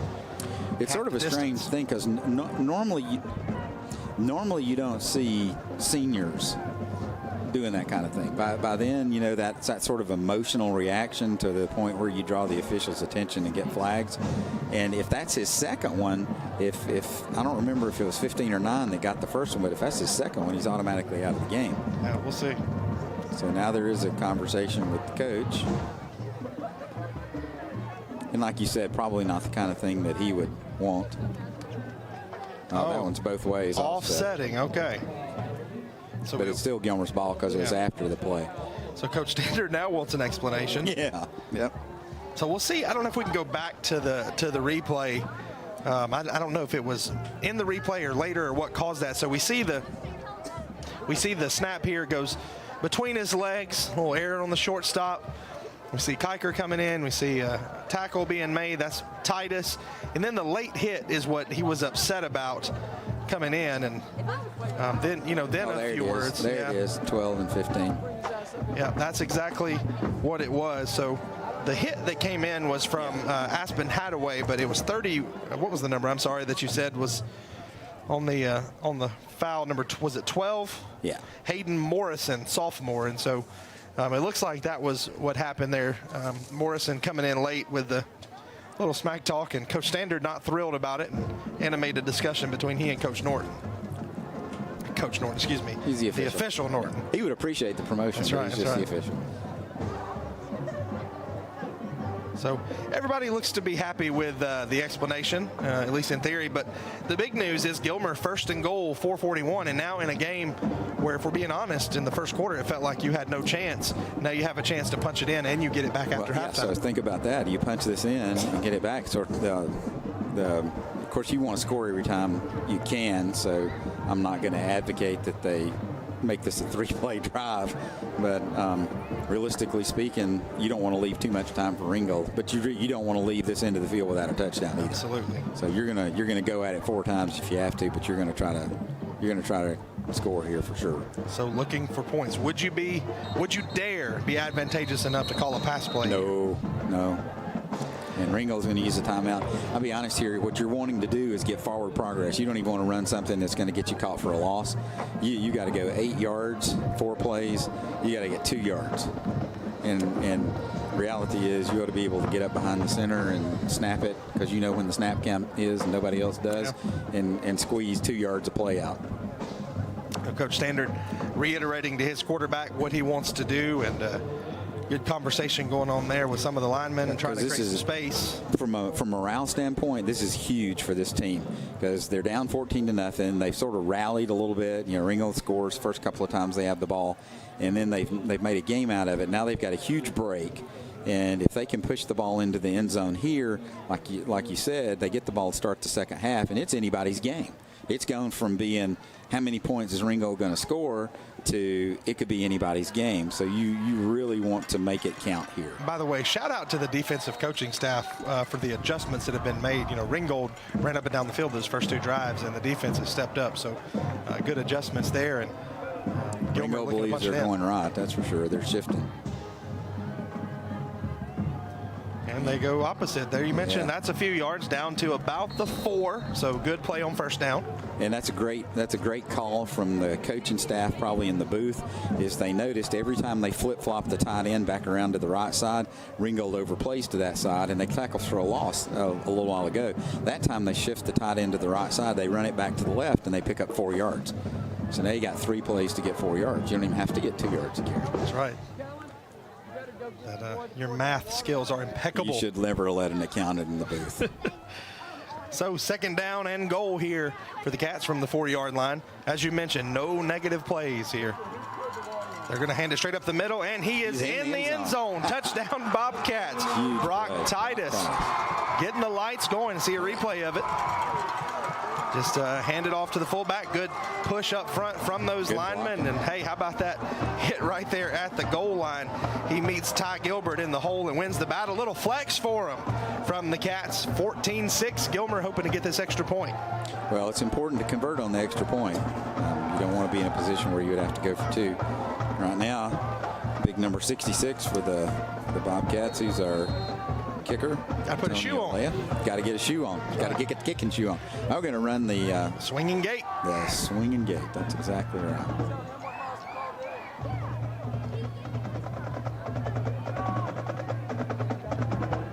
So I tell you what, straight ahead kicker. Huge momentum shift, and that's not going to help the momentum. That's going to be a false start. Oh, no, offsides. Okay, so half the distance. Now you rethink. Should I go for 2 here? I tell you, seeing the push that Titus just got, I don't know that I wouldn't think about that as well. And yeah, they found something on that left side. I might go to the left side. Looks like that's exactly what they're going to do. I love it. Nice aggressive play from Coach Standard. He says, I think I can get a yard. And a half. Yeah. It starts on the 3-yard line, so if you get a half the distance penalty, it's a yard and a half. So I agree with you. The 2 plays that they ran behind the left side of the Bobcat line did a lot for them. They look like they found something over there. This is a huge aggressive move from Coach Standard, and I love it. So let's see if they can get it done. Everybody knows where they're going. But they don't. They go to the other side, and he is in. I think he's in. Well, yeah, there's the signal. So there you go. Now it's 14-8. Yeah, great decision there from Coach Standard. They go to the other side. They flip it around, and Titus lowers his shoulder. He stopped just short, but the extra effort. Here you see that second effort and a little push, and there he is. When he goes down, he is in the purple. So, yeah, great job. That's a huge momentum shift. We're going to step aside for 30 seconds. Bobcats are back 14-8. Most of us are in touch with the internet in one way or another all day long. A fast, secure connection matters. It keeps us entertained, informed, in touch. ETC cares about your connection. We know strong, reliable internet with your choice of speeds makes life better. If you need an upgrade or just have a question, get in touch. Call or visit etcnow.com today. So a big momentum shift there before the half. Gilmer gets it, and I tell you what, still 3:55 left, but Gilmer, especially that first quarter, looked completely overmatched. The bad snap to the punter, and all of a sudden Cats are in there, convert the 2-point opportunity, and this is a brand new ball game. Well, and what you don't want to do here is you don't want to give up a cheap one. So there's plenty of time, and Ringgold still has 2 timeouts left, and they have lots of dangerous weapons. So what you're really looking forward to here is can we keep them from getting a long breakaway? So here's the kick from Olea. And tell you what, that's a good one. Stayed in bounds this time, taken at about the 10. A couple dynamic returners back there. Good job of pursuit by the Gilmer special teams unit. He's going to be run out of bounds at about the 25-yard line. I tell you what, Gilmer not intimidated. There's been some conversations at the end of these hits. They are a spunky group. Well, I think the character overcoming adversity. I noticed in the interview the coach mentioned that. That's a huge sign. In years past, team gets down 14-0 on the first 2 drives. It's just Katie Barthagori playing a running clock in the second half. And to see them stiffen up on defense and fight back and take advantage of the break when it came, That's a huge plus. If the Bobcats can get into the half down 6, that would be great. So Ringgold, will be looking to try to answer that. They still have 2 timeouts, 3:45 on the clock, and that's going to be a good start. Oh, Will Kiker holds great on. Great play by Kiker because there was nobody after him. But as it is, it's still enough for a first down and out of bounds, so it stops the clock without having to burn a timeout. And they're going to go no huddle, and you're probably going to see them pass the ball a lot here. So Bobcat defense going to be called on to make a big stop. Oh, that one's up in the air. It's picked. And it is intercepted by the Cats. What a huge boost there. Bad pass tipped off the fingers, and it is caught. The interception there by number 31 for the Bobcats. Aspen Hadaway, the sophomore. What a play. I tell you what, that was batted up. That was a big catch. Put the guy at receiver. Well, if you get the replay, you're going to see the pass is contested, and that's what really helps it get tipped, is the receiver didn't have a clean lane to catch the ball. The Bobcats are now first down inside Ringgold territory, and Ringgold's reeling a little bit right now. If you can get a couple of good runs here, the clock stops on first downs, and the Bobcats have just 1 timeout left. But I know Coach Standard would prefer not to have to pass the ball here. So the first 2 drives for Ringgold, of course, were touchdowns. The last 3 drives, though, punt, interception. And they are going to pass the ball, and it's complete. Gilmer, absolutely a house of fire. Confidence growing by the play here inside of Mosley Memorial Stadium. So great catch there by Dominic Tarantino. And it's a first down, like you said, on the 35. Stops the clock. By the way, first completion of the game for the Cats with 3 minutes left in the second quarter. Oh, of the season. Yeah, of the season. That's right. This has been an entertaining quarter brought to you by Dairy Queen, and hopefully there'll be some more fireworks here. Well, it's like a different team right now. I don't know if it's momentum or confidence or what's happening, but Bobcats are playing like, hey, we're toe-to-toe. We're in this thing. Oh, going to have a false start. Yeah, there was a shift there, and false start called. And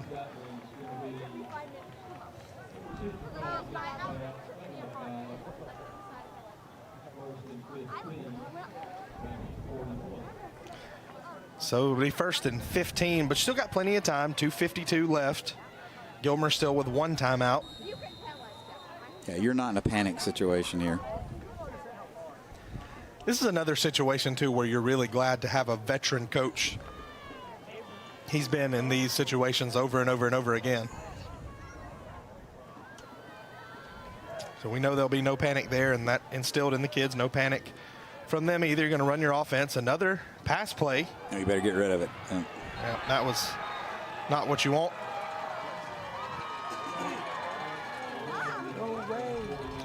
So now it'll be second and a really long way.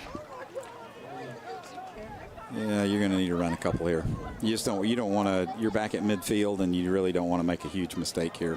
Are you surprised that they went to the well again on the pass play?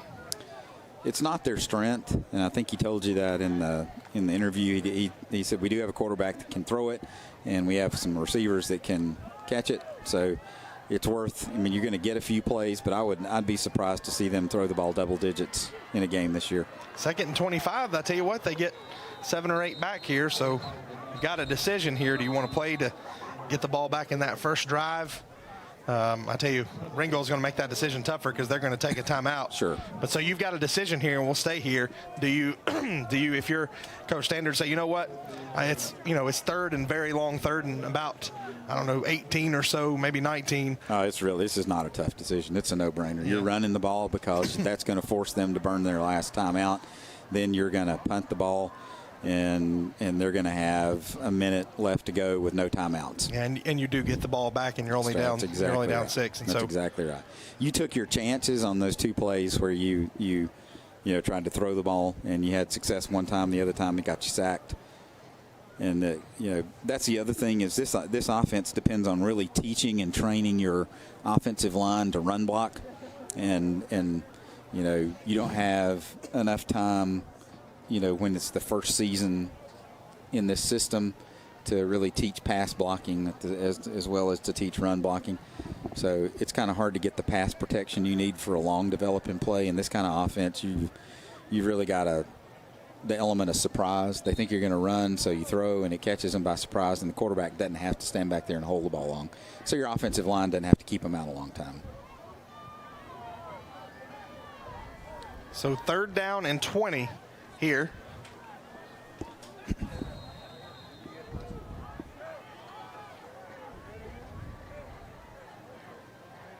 Oh, shows what I know. He's open. They are going to throw it, and as you mentioned, they had a guy over there, but it's going to be incomplete, and it will be a punting situation. So, Coach Standard being a little more aggressive there. But again, you ended up leaving 1:38 on the clock, and they've got 1 timeout. So you're going to punt it, and they'll have a timeout to work with. But who knows? Maybe they drop it. So we saw a big special teams play last time. We'll see what happens here. The one thing you can't have is a huge return. And so you think about directional kicking here or try to kick it out of the back of the end zone, but don't allow a return.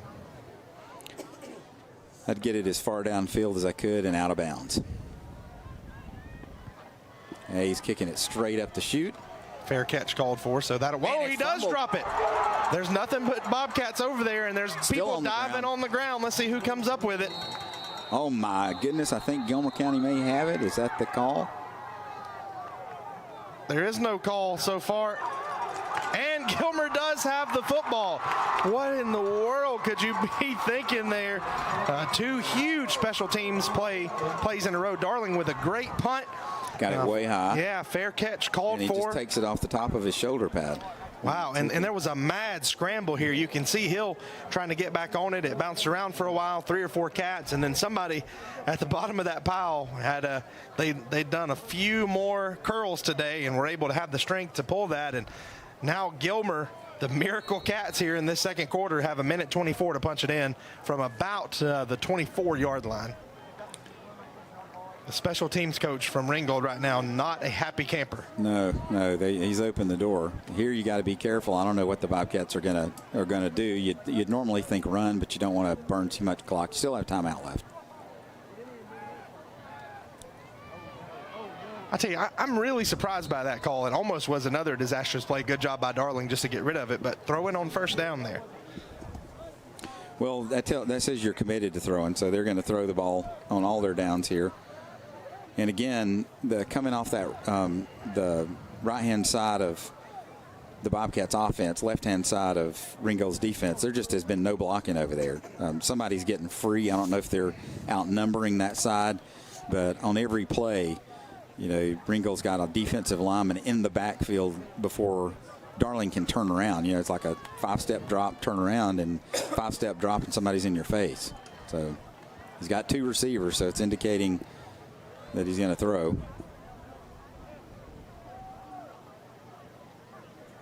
Oh, that's not good. That ball is fumbled, and Ringgold is going to pick it up and run the other way. And that is not what you wanted to happen. Wow. You talk about momentum shifts there. Yep. Gilmer with the ball, a chance to do something, and then there was miscommunication from the start, and it is run all the way back on the fumble for a Ringgold touchdown. Well, the coach told you early, this is just not a passing team, and here he's going to try the pitch. The running back, Stumpstoffer's not even looking for it, and it's just gone. And you could see Darling there pounding his fist in the ground. I think he realized that somebody missed something, and all the way the other way for a touchdown. So all the work and all the momentum now sort of down the chute. Bobcats have to regroup at halftime. They get the ball. They have an opportunity, but that was a very, very tough break. So the air let out of the stadium here. And what looked like if Gilmer could have punched it in, it would have been a 15-14 lead maybe, and Ringgold's going to take their final timeout. Now all of a sudden you turn around and Ringgold has a 2-touchdown lead. But while everybody regroups, we'll step aside and regroup as well. 1:04 left, 20-8 Ringgold. Extra point coming up.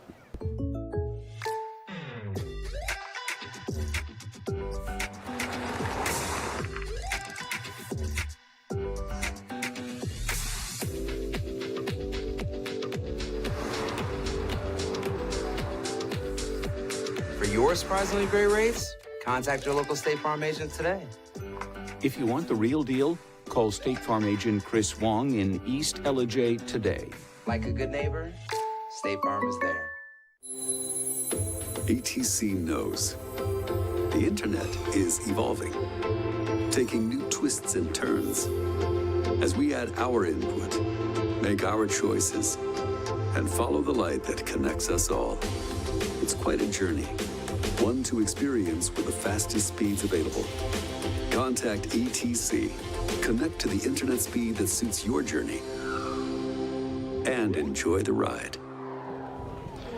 So the extra point up and good for Ringgold, 21-8, our score. See a shot of it, and I tell you what, Dale, you can't beat yourself up. You got to take the ball again, but that is a huge, huge play. And as we mentioned, that play just looked messed up from the start. We saw Kiker go in motion. Maybe there was some kind of trick play, and Stonecipher goes to the right, fakes like he has the ball, and then the ball is pitched to nobody as we see this play here.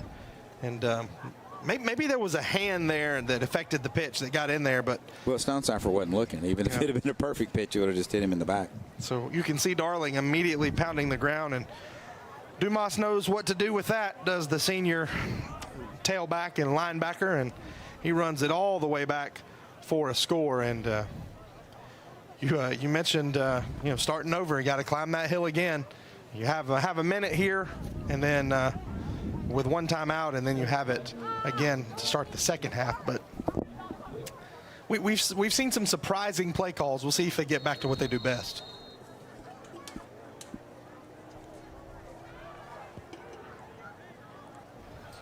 Great kick by Eaker. That one is returnable for the Cats, and they're going to get out to about the 27, 28-yard line. So good job that time on the return. By the way, our Luttrell's Hardware halftime show just around the corner. Both bands here. We'll see the Ringgold Marching Band and the Gilmer Marching Band. Looking forward to that, as always.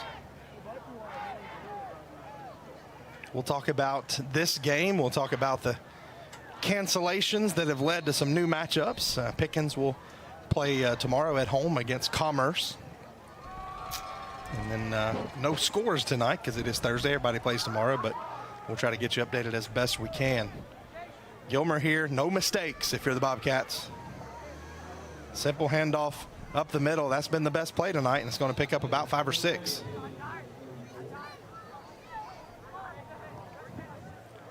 And they'll have to snap the ball one more time and get in at halftime.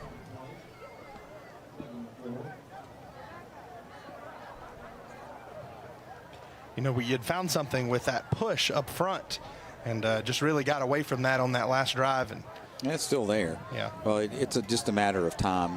You talked about coming from behind in this kind of offense. You know, it's not a come from behind offense.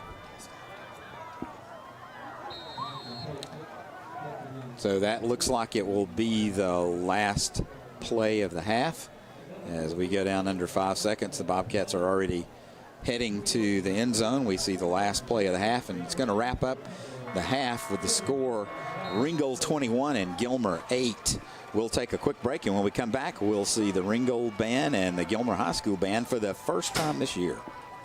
Bill Holt Chevrolet Blue Ridge is bringing you an endless summer of savings during the Chevy Open Road Sales Event. We've got the area's best selection of new Chevys with truckloads coming in daily and up to 15% off MSRP on our hottest models like the Equinox and Blazer. Keep more money in your pocket this month with up to $9,000 off new Silverado trucks. Plus get 0% APR financing for up to 72 months. When it comes to new trucks and SUVs, there's only one name you need to know: Bill Holt Blue Ridge. Whether you're in the mood for chicken strips, a delicious burger, our classic banana split, or an upside-down thick blizzard treat, we've got you covered. Hot and fresh food every day, every time. And delicious DQ soft serve make the perfect pair at your favorite place. Not fast food, fan food fast. Your Blue Ridge, Ellijay, and Jasper Dairy Queens are your meet, eat, and treat headquarters. Thank you for choosing DQ. How may I serve you? Most of us are in touch with the internet in one way or another all day long. A fast, secure connection matters. It keeps us entertained, informed, in touch. ETC cares about your connection. We know strong, reliable internet with your choice of speeds makes life better. If you need an upgrade or just have a question, get in touch. Call or visit etcnow.com today. Years of dedication, sacrifice, desire. It's all come down to this one moment. Game day. Where only the strong survive and the warrior with the best barbecue sauce always wins. Shane's Rib Shack, where every day is game day.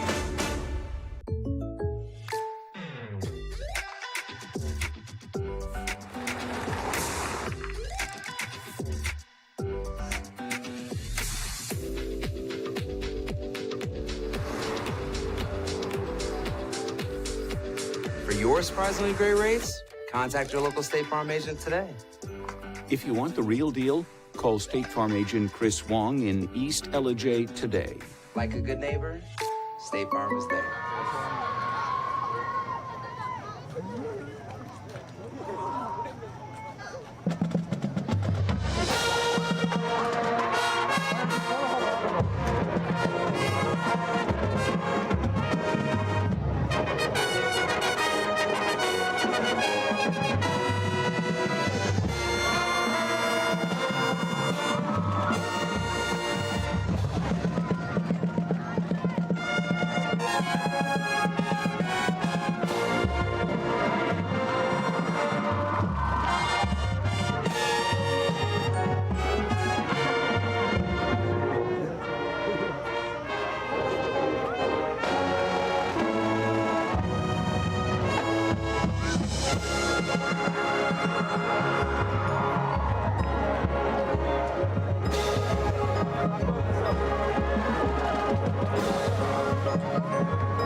Gateway to Georgia, the Ringgold High School marching band.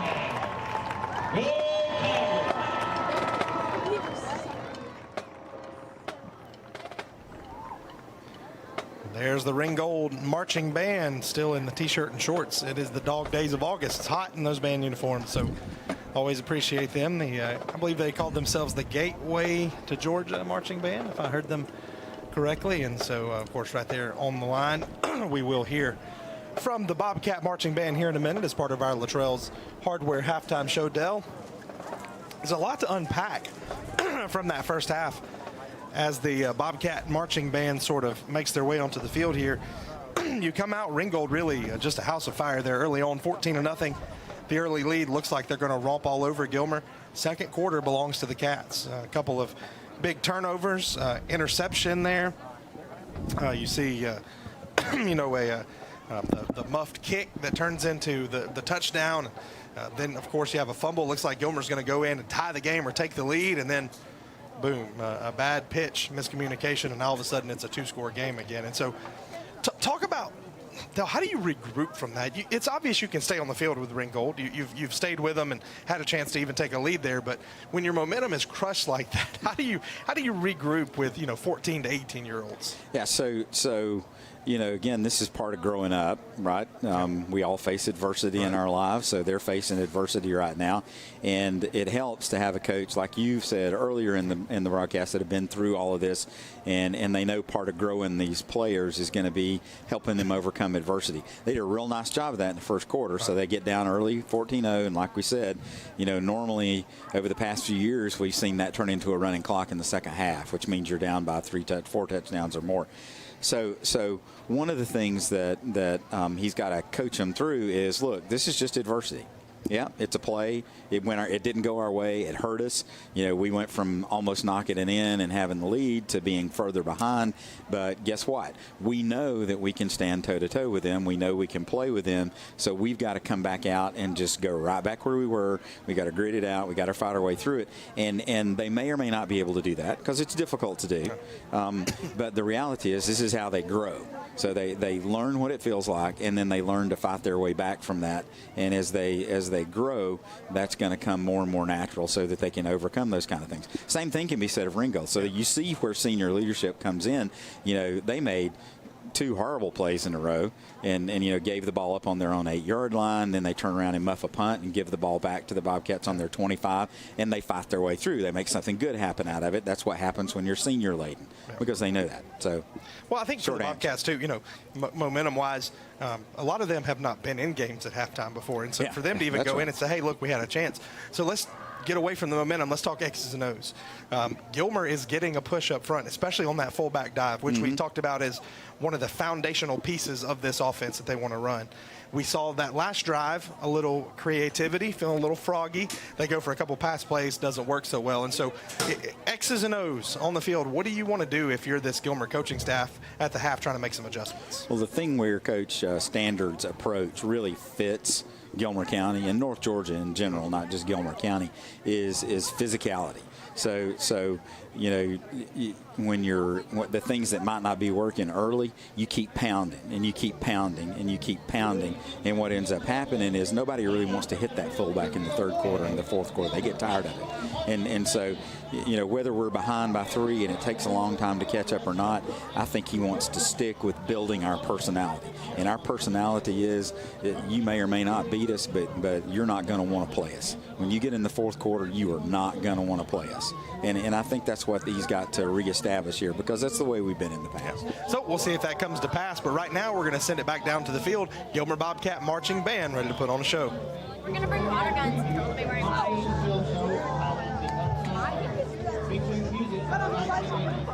This is cool, bro.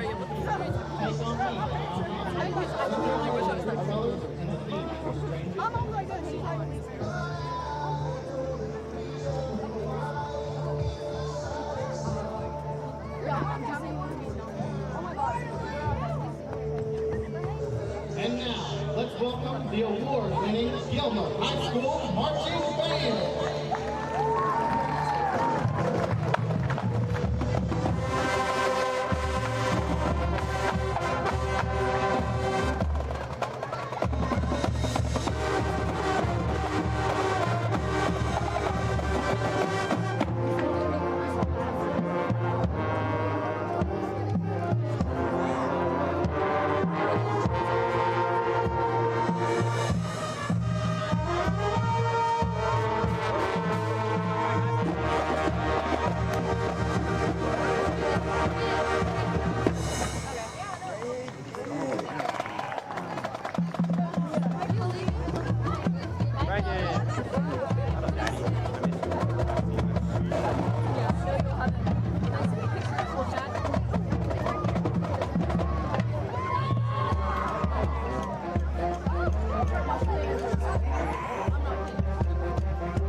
ATC knows the internet is evolving, taking new twists and turns.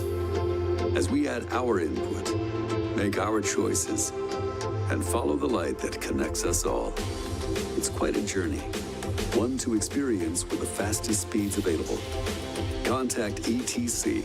Connect to the internet speed that suits your journey and enjoy the ride.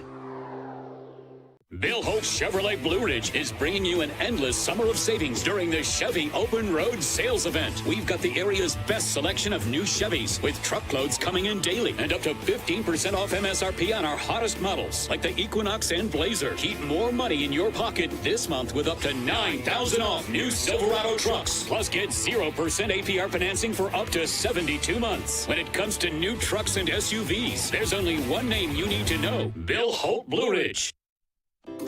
Whether you're in the mood for chicken strips, a delicious burger, our classic banana split, or an upside-down thick blizzard treat, we've got you covered.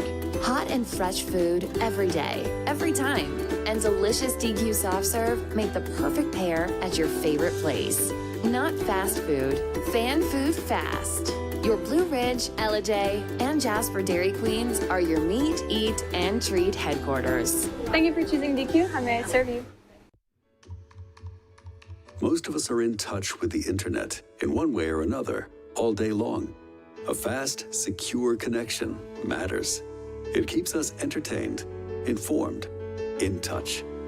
ETC cares about your connection. We know strong, reliable internet with your choice of speeds makes life better. If you need an upgrade or just have a question, get in touch. Call or visit etcnow.com today. Years of dedication, sacrifice, desire. It's all come down to this one moment. Game day. Where only the strong survive and the warrior with the best barbecue sauce always wins. Shane's Rib Shack, where every day is game day.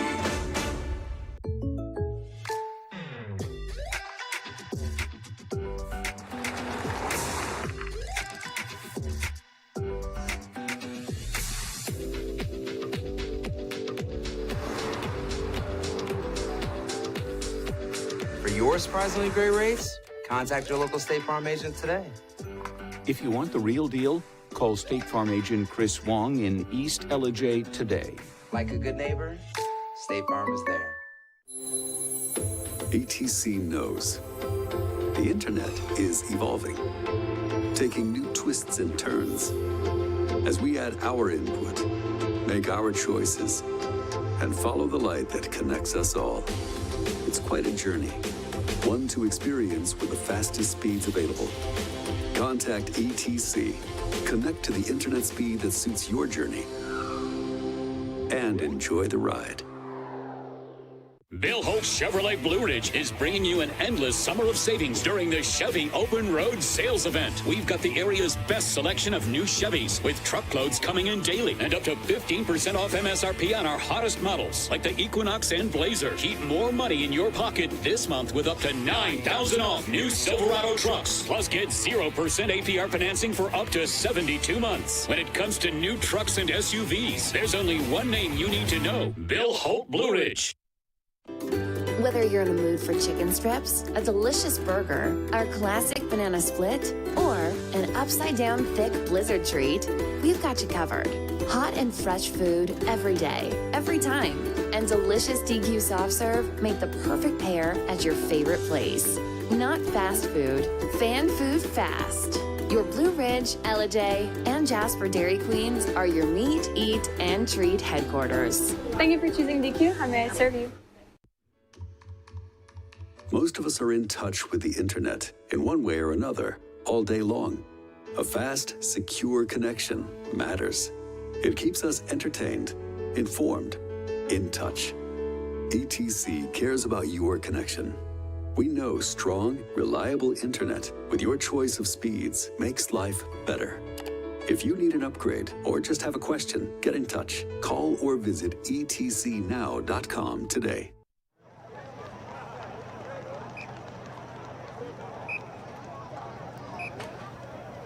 We are back as our Luttrell's Hardware halftime show has concluded. Good to hear from both marching bands. Both did a good job. Gilmer bringing you a halftime show from the Upside Down. Stranger Things. Are you a Stranger Things fan, Dell? It was new to me, so I enjoyed that halftime show.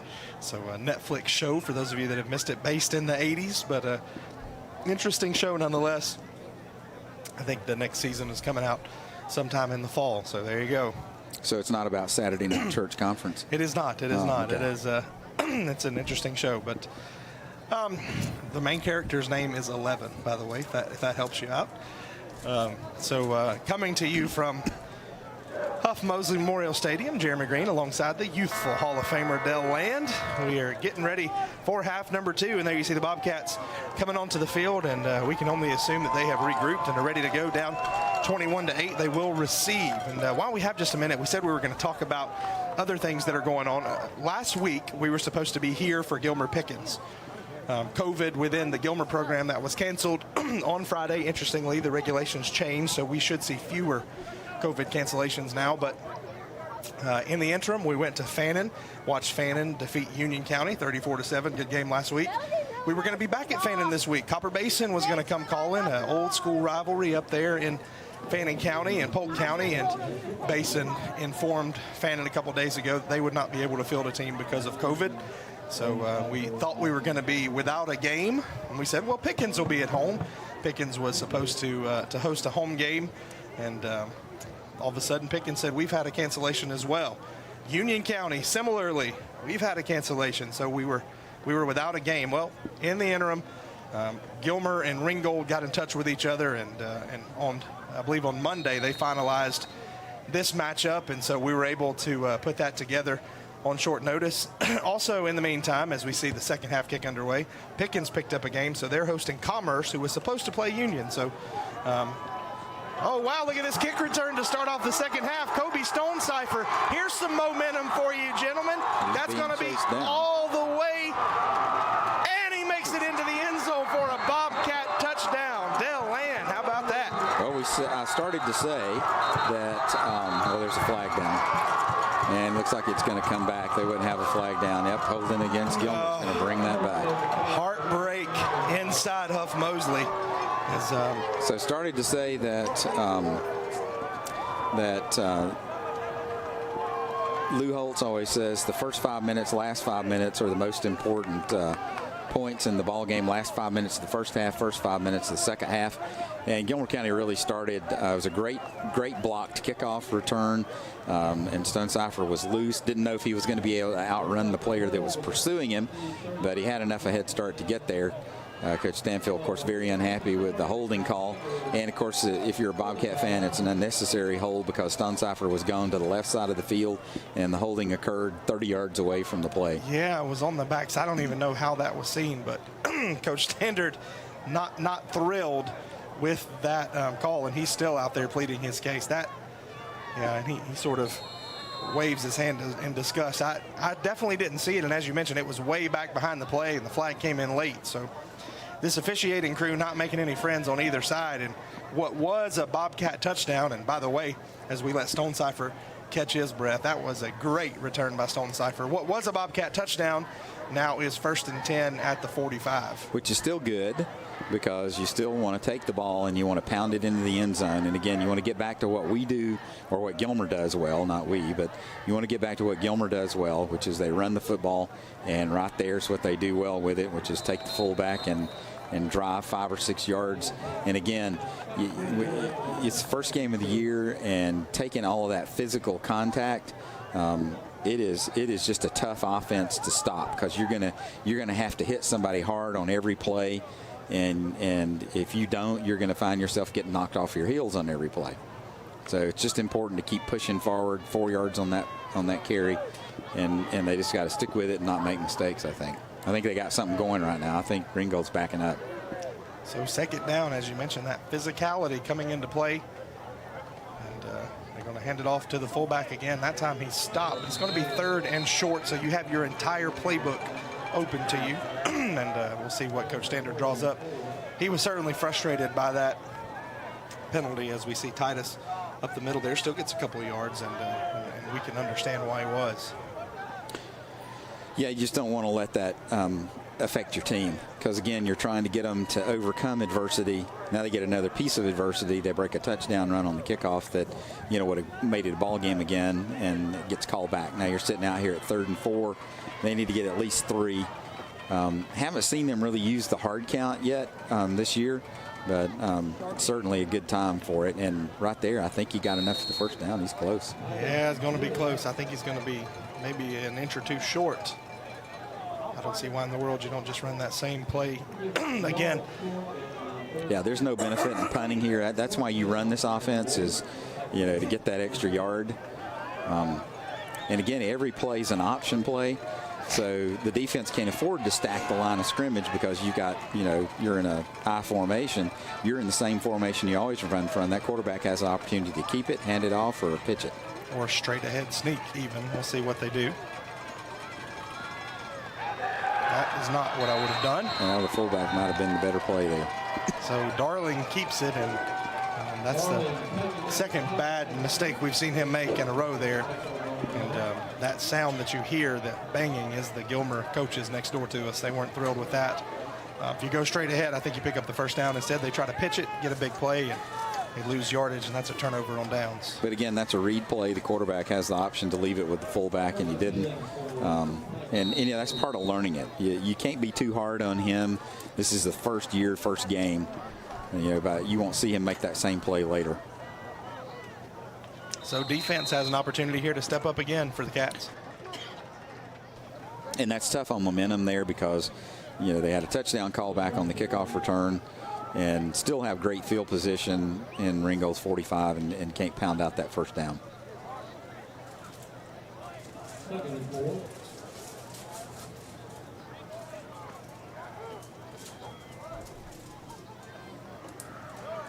Oh, big hit on the inside.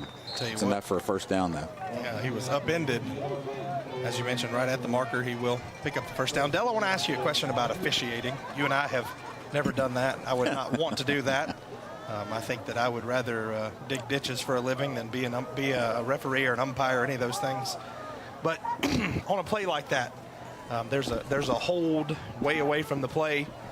It's a clear play. As we see, that one was messed up from the start, false start.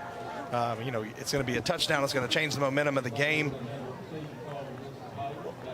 And I know there's a training there. It has to be hard to throw that flag, knowing that you single-handedly, when it doesn't matter, are changing possibly the outcome of the game. Has to be a tough decision for an umpire when to throw that flag and when not. We've heard it said there's holding on every play, and so we do have to cut them a little slack, I guess. Yes, I mean, the way you look at that is, if there's holding there, there's holding there, and it doesn't matter if it's in front, behind, to the side. You're it's in the rule book, and the rule book doesn't say, holding if it's near the play. If it's holding, it's holding. And, you're right. There's technically something probably could get called for holding on most any play. But in that particular situation, we couldn't pick it up on the replay, but if it really was holding, it doesn't matter where it happened. It's just, you got to pull the flag. You got to call it. So we see another big play. That's Dumas all the way out to the 35. Yeah. Dumas has really been the main carrier for them. I thought early it was going to be Malachi Hill, because we saw a lot of him in the first 3 or 4 snaps, and then it's really settled down, and it's really Dumas is doing most of the work. We haven't seen him since he muffed that punt, as a matter of fact. I don't know if there's a link there. He's still out on the wide side, on the right side of the formation. That's right. Hasn't touched the ball, though, and we'll see if that changes. He certainly is a weapon, but if this is working, you keep doing it. I'll tell you, as we see that run all the way down, Dale, one of the things that I've noticed, there are players slipping and sliding down there on almost every play. That surface is slick because we had just enough rain, I think, to make it tough to catch your footing. If you watch Dumas right here, he's going to get out, and when he tries to cut, he's going to slide just a little bit. Yeah, that's pretty good. I'm glad you caught that. Yeah, it's hard to make any quick cuts on that. He's doing a good job of running straight up. But right now what they're doing is they're pulling 2 guards on every play and clearing the middle lane and getting 4 guys at the point of the attack.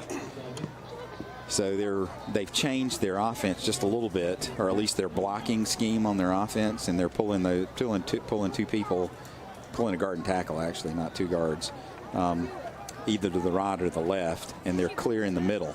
And all they intend to do is just run the ball straight up the middle.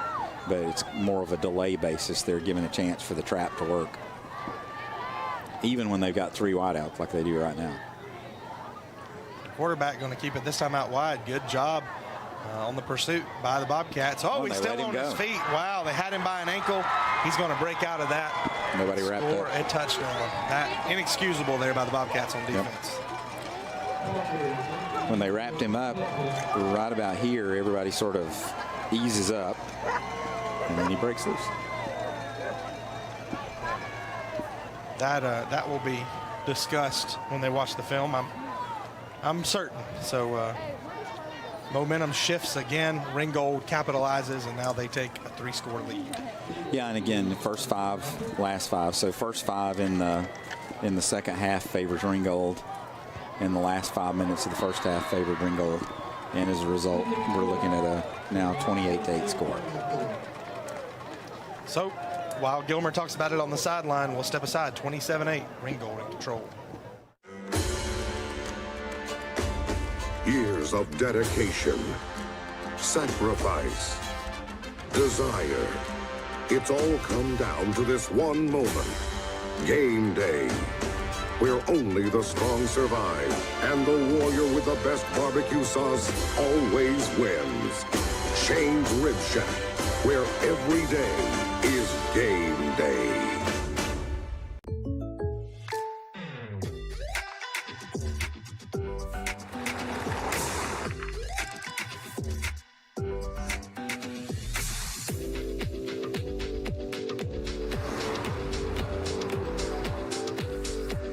For your surprisingly great rates, contact your local State Farm agent today. If you want the real deal, call State Farm agent Chris Wong in East Ellijay today. Like a good neighbor, State Farm is there. Kickoff to the Bobcats. This went well last time. We'll see if they can get something going again. They kick to the other side, and Gilmer with another return, and guess what's on the ground, Dell? Another flag back at the 20.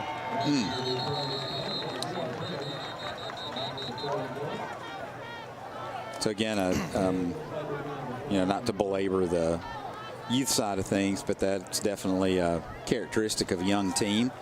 Is and particularly when you start getting tired, it's easier to use your hands, so you can get holding, blocking in the back. It's easier to get that sort of stuff. And I got to tell you, this is in no way a discouraging game to me. This is a very encouraging effort because they're close. They're a couple of bad read and a turnover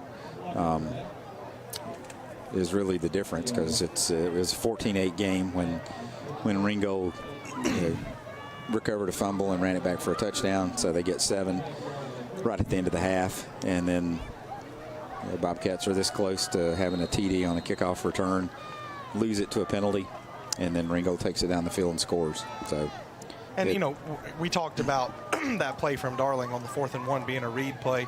Hey, he's got to grow up in front of us here, and so you want those plays to happen outside of the region. You want them to happen early so that you can say, hey, when I go back and look 4th and 1 and I look and see what the defense is doing, maybe I read this play a little bit differently. And so this offense, Dell, is not just physically rigorous, but it's mentally taxing, especially on the quarterback who's got to make those choices. Exactly. Well, it's most taxing on the quarterback, because the backs in the wing T have specific functions they're supposed to do, and the quarterback's got to make it all work. I mean, it's just it's a very, very critical.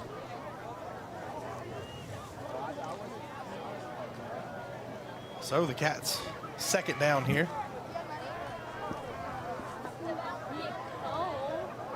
And they had a good gain on the first.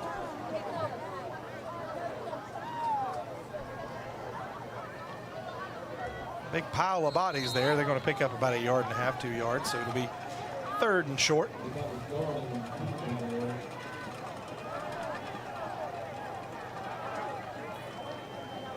And reality is, the Ringgold's been unable to stop the forward progress on the fullback. Now they can keep it to a couple of yards, or it turns into 4 yards. but not really able just to totally stone it at the line of scrimmage. So, you know, if you can get this thing to a 3rd and 2, you feel pretty good about your chances. But this one's a little bit outside that, so it's certainly going to be another read option. 3rd down and 3. Try it outside. They create some room. Going to be 1st down and more. Stonecipher pops out the other side, and big run. Stonecipher. There's another flag at the end of that play. We'll see what it is here. Let's hold the phone for 1 second. That came in well after the play was over. He's putting his hands up like holding, like somebody held downfield, but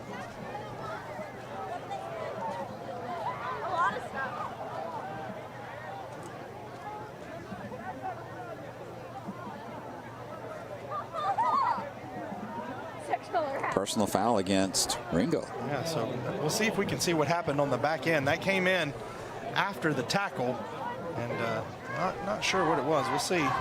See, I got to tell you, I'm not really impressed with Ringgold. They have a lot of talent, but these kinds of penalties are going to hurt Coach Aiken's team down the road. This is like 3 of those that they've had where they have a huge lead. They have a 28-8 lead. There's just absolutely no way seniors ought to be making those kinds of boneheaded penalties. Yeah, so not exactly sure what it was. Maybe the standing over the shoulders. I don't know, but it helps Gilmer. Kiker that time taken down in the backfield. And, you know, Gilmer, those slow developing plays are part of the offense. They're part of the surprise and the misdirection. But, you know, you're doing so well going straight ahead. You're doing so well with Stonecipher. You know, you have to keep the teams honest, but plays like that just sending you backwards when you could be moving straight ahead. But on the other side of that, they are running clock. Ringgold's had 1 possession in the 3rd quarter. And the way their offense executes, that's key to, that's key to keeping it from being more of a runaway than it is. So 4 minutes left in this Bill Holt Chevrolet 3rd quarter, as you mentioned. Time going on by. They're going to throw it here. And got a receiver open. Yeah, so he catches it. Not a big gain, though. Maybe back to the original line of scrimmage. Had to go to his knees to make the catch. So, again, the throwing not the strength of this team. Did a nice job to get it out there, but, again, the receiver had to go to the ground to make the catch, so limited to a 2-yard pickup. Maybe the most athletic thing there was Ty Gilbert jumping over the receiver to avoid hitting him late. So 3rd and 10, 3rd and 11 here.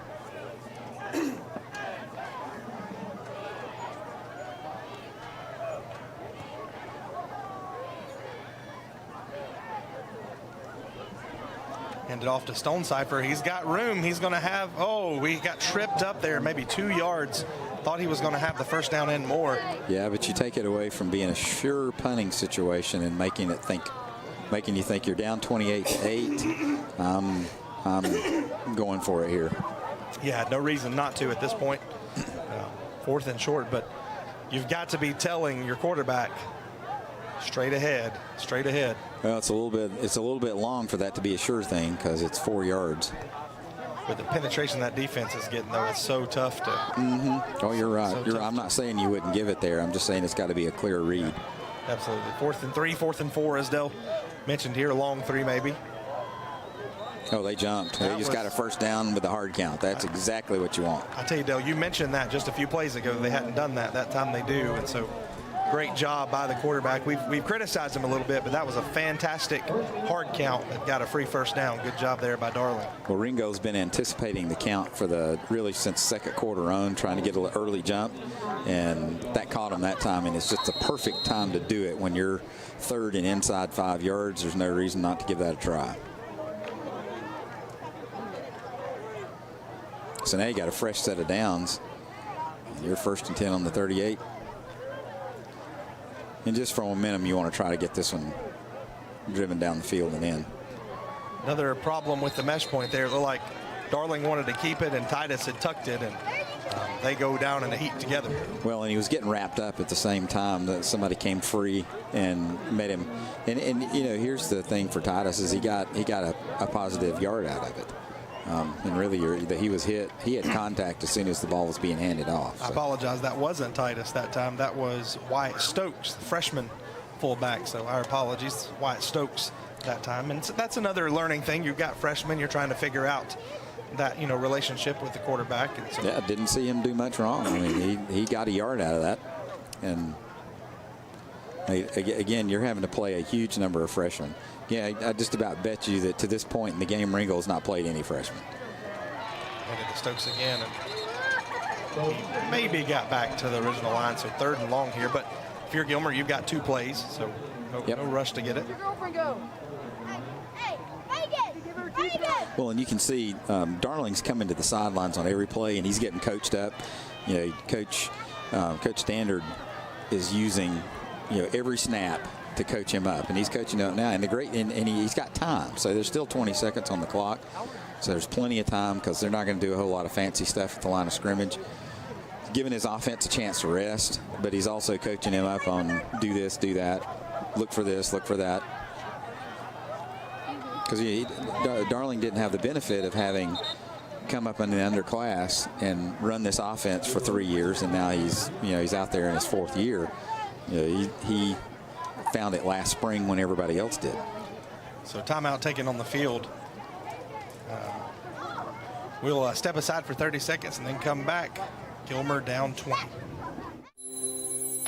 ATC knows the internet is evolving, taking new twists and turns. As we add our input, make our choices, and follow the light that connects us all. It's quite a journey, one to experience with the fastest speeds available. Contact ETC. Connect to the internet speed that suits your journey and enjoy the ride.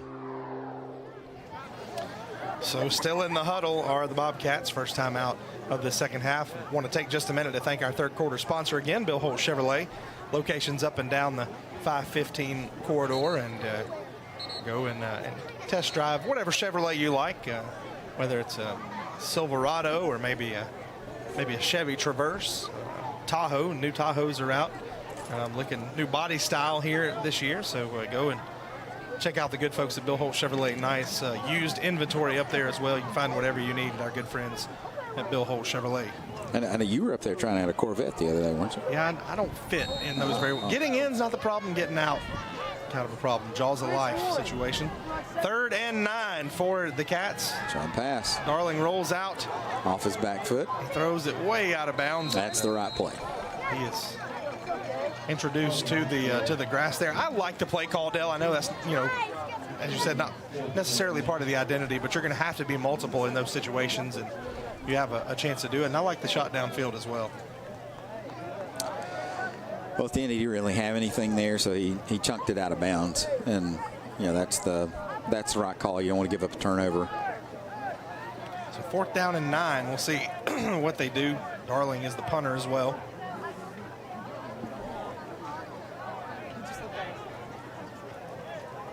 He may have let it doesn't do any good to run the clock out because the clock's not running, so you don't want to get a delay of game penalty, but they're going to get one unless they run a play. So he's going to take his 2nd timeout. Not sure what the confusion was right there. Didn't know really what they wanted to do, but timeout again. We'll take it with them. 4th and 9 coming up after this break. Bill Holt Chevrolet Blue Ridge is bringing you an endless summer of savings during the Chevy Open Road Sales Event. We've got the area's best selection of new Chevys with truckloads coming in daily and up to 15% off MSRP on our hottest models like the Equinox and Blazer. Keep more money in your pocket this month with up to $9,000 off new Silverado trucks. Plus get 0% APR financing for up to 72 months. When it comes to new trucks and SUVs, there's only one name you need to know: Bill Holt Blue Ridge. Whether you're in the mood for chicken strips, a delicious burger, our classic banana split, or an upside-down thick blizzard treat, we've got you covered. Hot and fresh food every day, every time. And delicious DQ soft serve make the perfect pair at your favorite place. Not fast food, fan food fast. Your Blue Ridge, Ellijay, and Jasper Dairy Queens are your meet, eat, and treat headquarters. Thank you for choosing DQ. How may I serve you? So Gilmer here with a 4th and 9. The offense is out there in the shotgun. We'll see if they punt out of this. Nope, they're going to go for it. They just chuck it deep, and that is over everybody's head. There's a flag down. Late hit. See if that's roughing the passer. And the quarterback's slow to get up. Yeah, he has really taken a beating back there tonight.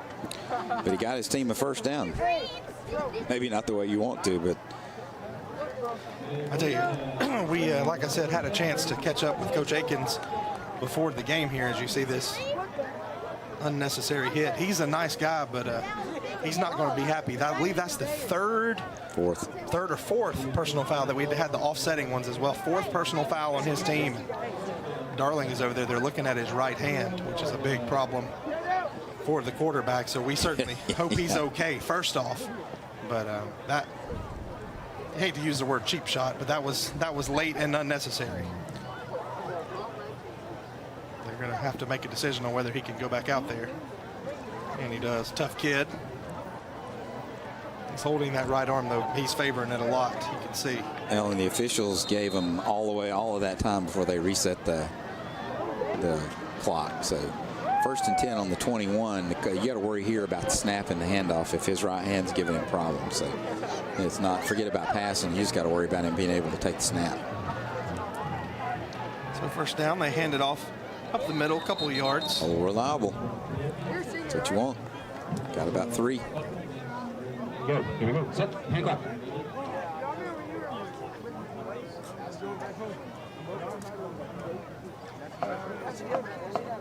So you see here, worried about taking the snap. He does that. Now it looks like Ringgold's taking the timeout. So nope, yeah, that's going to be the end of the 3rd quarter after a long delay. Gilmer will have it down 20. We'll see what they can do. 4th quarter just right around the corner. Most of us are in touch with the internet in one way or another all day long. A fast, secure connection matters. It keeps us entertained, informed, in touch. ETC cares about your connection. We know strong, reliable internet with your choice of speeds makes life better. If you need an upgrade or just have a question, get in touch. Call or visit etcnow.com today. Years of dedication, sacrifice, desire. It's all come down to this one moment. Game day, where only the strong survive and the warrior with the best barbecue sauce always wins. Shane's Rib Shack, where every day is game day. So we're back here, starting of the 4th period. Jeremy Green alongside Dell Land, and Dell Gilmer, has had some big mistakes that we'll talk about in the postgame show. But you and I were talking during the break. There are a couple things. One thing in particular that they did really well in that 3rd quarter. Yeah, they're on the drive and they're controlling the ball. Ringgold, if you know, you noticed, had 1 possession. Made it count, got a touchdown, but they only had 1 possession. Yeah, and so if you can control the game and keep the other offense off the field, especially when they're dynamic, that'll do you a world of good. And here we are with a little handoff. Stonecipher with some more room. Picks up a couple of yards, just kept trying to string it out, couldn't turn the corner.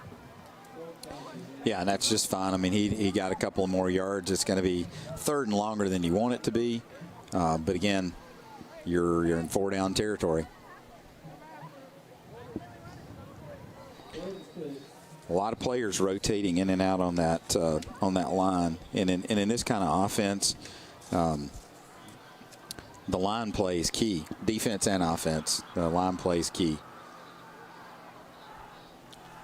So 3rd down and 6 for the Bobcats. This is, of course, 4-down territory, so you want to get at least half of it. They toss it out wide, and they're going to get more than that. Stonecipher with a cut, and I tell you what, he has been a dynamic runner for this Bobcat team. That's going to be 1st and goal, Gilmer.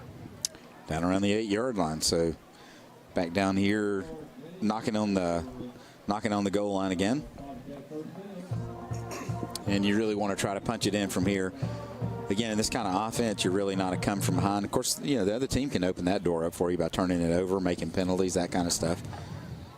And this drive's benefited from a couple of those. I'm still pretty astounded that a team that is senior laden as Ringgold is has had the number of personal fouls that are uncalled for. Just people not keeping their heads, just losing their mind. They should have the ball right now, salting it away. They had a stop on 4th down, but instead now Gilmer wants to keep it competitive. The timing of that play was a little bit off, but in the meantime, they're still pushing forward. He's going to end up in the end zone.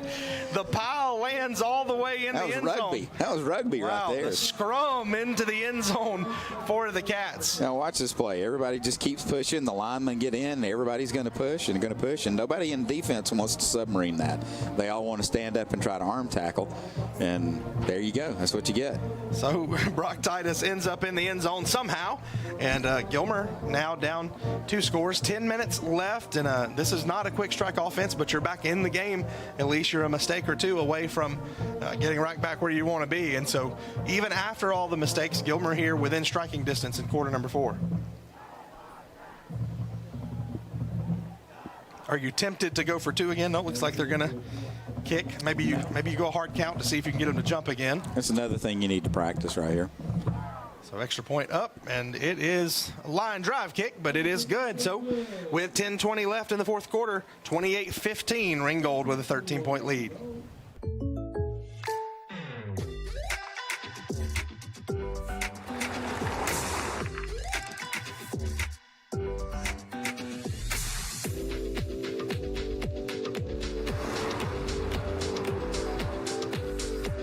For your surprisingly great rates, contact your local State Farm agent today. If you want the real deal, call State Farm agent Chris Wong in East Ellijay today. Like a good neighbor, State Farm is there.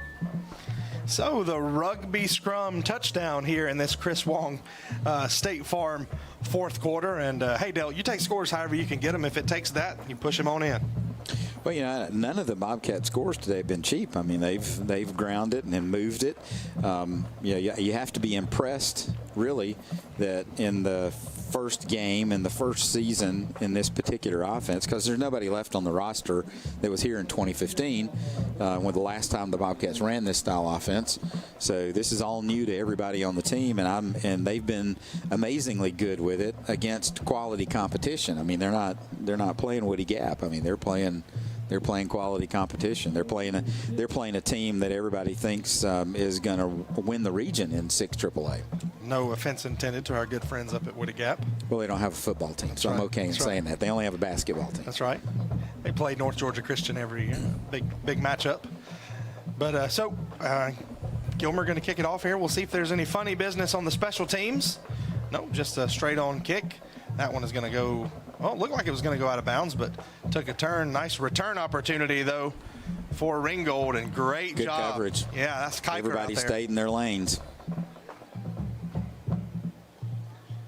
So everybody stayed. Paul Cochran went right down that, Will.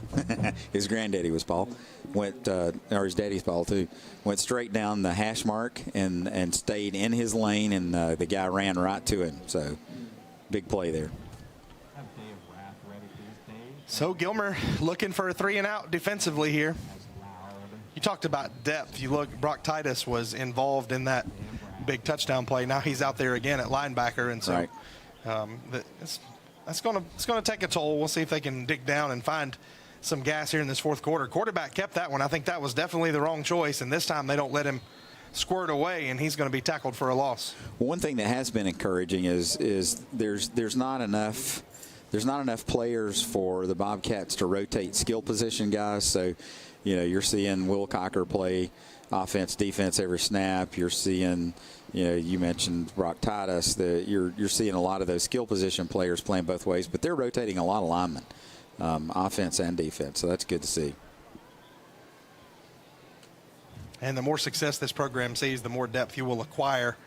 And so certainly looking forward to that. That play was kind of off kilter there. That's one went receiver for a touchdown the first time they ran it.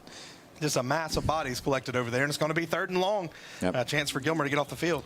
Well, there again, the quarterback's got to throw that ball so the receiver can catch it running, and he had to stop and go way low to scoop it up off the ground. So not a good throw. The quarterback really has struggled throwing the football tonight. He's had some open receivers that he's underthrown. 3rd and 8, 3rd and 9 for Ringgold here. It looks like they were setting up a screen. They do, and it's going to be out for the first down. Yeah. That one looked like it wasn't going to work, but ends up. I don't think that Gilmer blitzed in the way that Ringgold thought they were going to, but still athletic enough to get the first down. And that's Javon Coney, who there's some discussion. They haven't moved the chains yet. There's a flag down, came in over there on the other side, blended in. So ineligible man downfield on the screen play. That's a loss of down. Now that play took a long, long time before they threw it. So we'll see.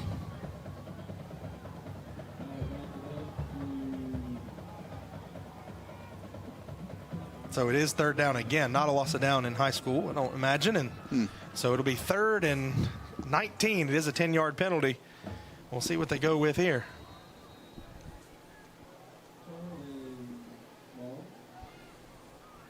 And a play Great across the defensive middle. play. Wow, that one could have been picked. Instead, just good coverage slapped away at the last minute. Could have been pass interference too. So yeah. There's. So it will be exactly what Gilmer hoped for. 3 and out. They're going to get the ball back. How about the way this script is unfolding? A good job knocking that away. Actually, it's not pass interference. He stayed off of him clean and stepped across and tipped the ball down. Did exactly what you're supposed to do. So yeah, one of those, and we forget this sometimes because we're so trained to call pass interference. The defender has every right to the football, just like the receiver does, and so as long as you don't keep him from doing that, you have a right to hit the ball. Well, we just had a great camera angle there from the end zone so that you could see he didn't make contact. That's near a block punt. Got to be careful not to touch that one if you're Gilmer. You're going to have great field position near midfield, and as you mentioned, a good rush as well. So, Dell, I'll tell you just from a neutral observer watching this Gilmer program over the last now 6 seasons, the one thing that's really different about this Gilmer team than other ones is that they do fundamental things well. We've seen them make some mental mistakes, but we've seen in the past just, a team that didn't look like they were together. This team is a cohesive unit. They may have made some mistakes, but they're on the same page. They know what they're doing. They're well coached. And I'm not saying that the coaches in the past haven't been good coaches, but I think Coach Standard in a short amount of time has been able to put them together and kind of get them on the same page at least. And so once they work through some of these kinks, I think they're going to be a good team. They are hanging with a really good team tonight. Well, you can color me pleasantly surprised. I can tell you because you're exactly right. The way I was going to put that is they look like they know what they're doing, and for a lot of the time, whether it was whether it's players' fault, coaches' fault, doesn't make any difference. They just haven't looked like everybody knew what they were doing. They didn't look like they were on the same page of music, and the mistakes that happened tonight are the obvious kind of mistakes, but seriously, I mean, they look like they know what they're doing, what they're trying to accomplish. And the other thing that I'm impressed with is there's no quit in them. They have not quit, even when every break that could go against them practically has gone against them. And, there are 3 phases to the game. We forget that sometimes. Gilmer has dominated special teams tonight.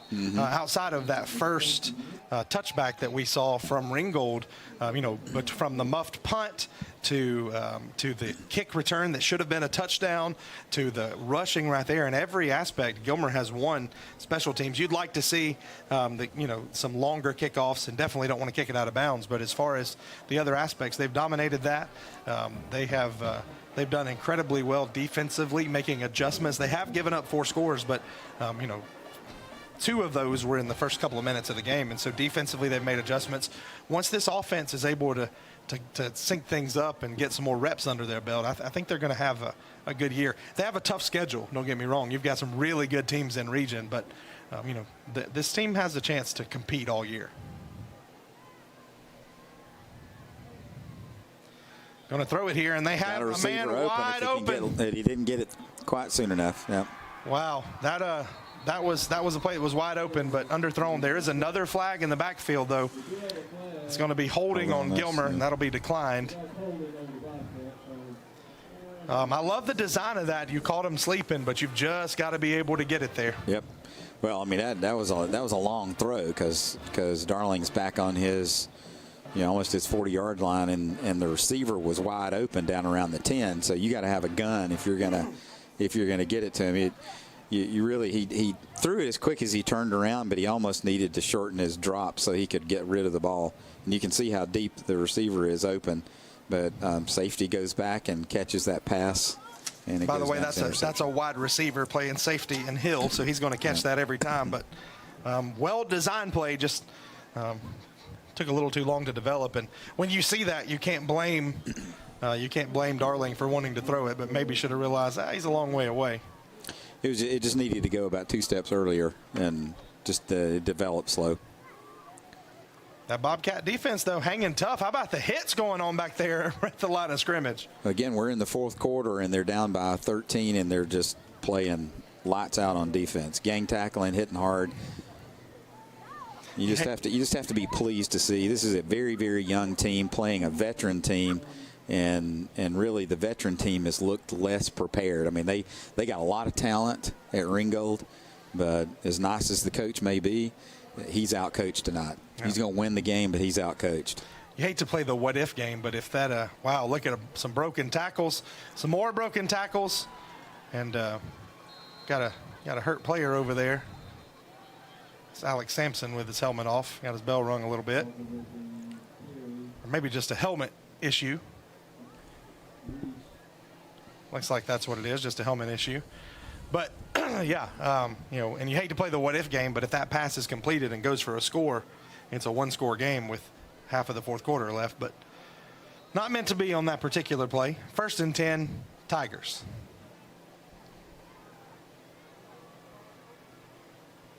And I tell you, you talk about Gilmer. Why didn't they just continue to run straight up the middle? You maybe think the same thing about Ringgold. That has gone for plus yardage every single time when they've handed a number 2 up the middle. Yeah, big yardage. Pulling those two, the guard and the tackle from the offside and coming around, and they've got a head of steam, and they're clearing the middle out and just doing a great job. That's a difficult play to stop if you have offensive linemen that are that mobile that they can pull around and do that.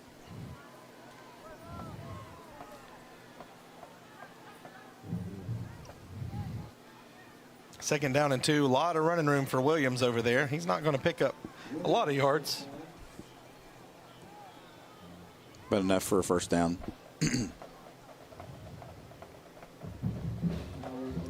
And again, the Bobcats, so you think about this. We're August, and the temperature's in the high 80s, high humidity, and we're 5:25 to go in the 1st quarter, and we haven't had one player down with leg cramps. So they're also in excellent physical condition. Gang tackling there by Bobcats. And we've been critical of Ringgold and some of the mistakes that they've made as well, but it's their first game of the season too, and neither of these teams had time to prepare. We talked about preparation. Gilmer was prepping for Pickens, and we heard Coach Standard say when he was sharing some thoughts earlier that Pickens was similar to Ringgold defensively at least, so they were able to plan a little bit that way. But Ringgold was planning to play Heritage. And all of a sudden, the quick shift on Monday afternoon, Tuesday morning, you're getting ready for a new team that you didn't even know was on your schedule. So I don't think that from a strategy standpoint, Ringgold's played like it's first game. They've played like a veteran team. The things that have surprised me at them have just been the mental mistakes that seniors don't make, first game or not. The personal foul penalties, the plethora of personal foul penalties that are just uncalled for. And I'm not even talking about the cheap hit stuff. I'm just talking about guys that as seniors ought to know better than, losing their cool and getting in the little pushing and pulling kind of things that they've gotten into. Special teams plays, I think, would fall into that category. Special teams play, yeah. I'm just a little bit surprised at I think what I'm most surprised at is not their physical attributes. They have a great team, and they're going to cause some people some trouble. But if they don't get the head part of their team fixed, they're not going to win the region or much anything else. couple of good teams over in that region. Of course, Rockmart, always a good team. And, whoa, see up into there, Sonoraville. And, whoa, the ball's on the ground. I think Tigers, no, they say he was down. North Murray also.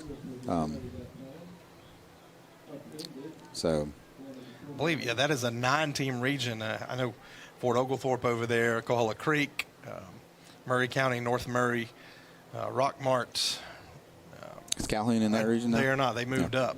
They're a 5A school now, I think, or 4A. Adairsville over there, that was the other team I wasn't thinking of here at Ringgold. And so Sonoraville maybe? Yeah, so they're team just west of us. And we're going to go for a score. Quarterback dance into the end zone there, and that will put it out of reach. Yep.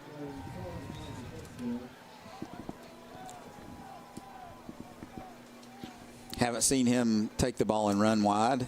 So first time we've seen that tonight, and takes advantage of the mismatch.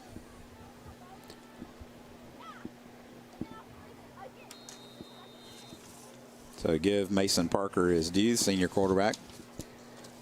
That's his second score with his legs tonight. That is up and good. So 35-15 our score with 3:14 left. We'll step aside and come back here in this Chris Wong fourth quarter. ATC knows the internet is evolving, taking new twists and turns. As we add our input, make our choices, and follow the light that connects us all. It's quite a journey, one to experience with the fastest speeds available. Contact ATC. Connect to the internet speed that suits your journey, and enjoy the ride.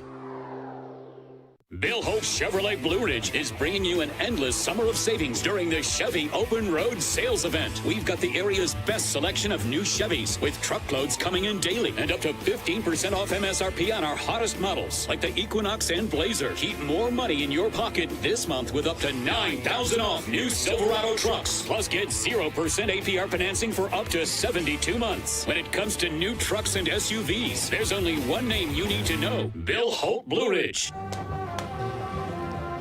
Kickoff just a moment or two away here, and Ringgold able to put it away here now, back up 20. But this has been a hard-fought game. The score will look lopsided, but it's been a much better game than that as we see a touchback. And Gilmer will look at this, and I think they will lament, Dell, some missed opportunities, but I think overall they'll be happy with the progress. I think they'll be happy with maybe not so much the mental aspect. They'll be happy with the physical part of this. You know, outside of a couple bad throws from the quarterback that he'll learn from on those, 2 interceptions, I think they'll look and say, we hung with a really good team and had a chance in the fourth quarter to be close. Yeah, and not to nitpick.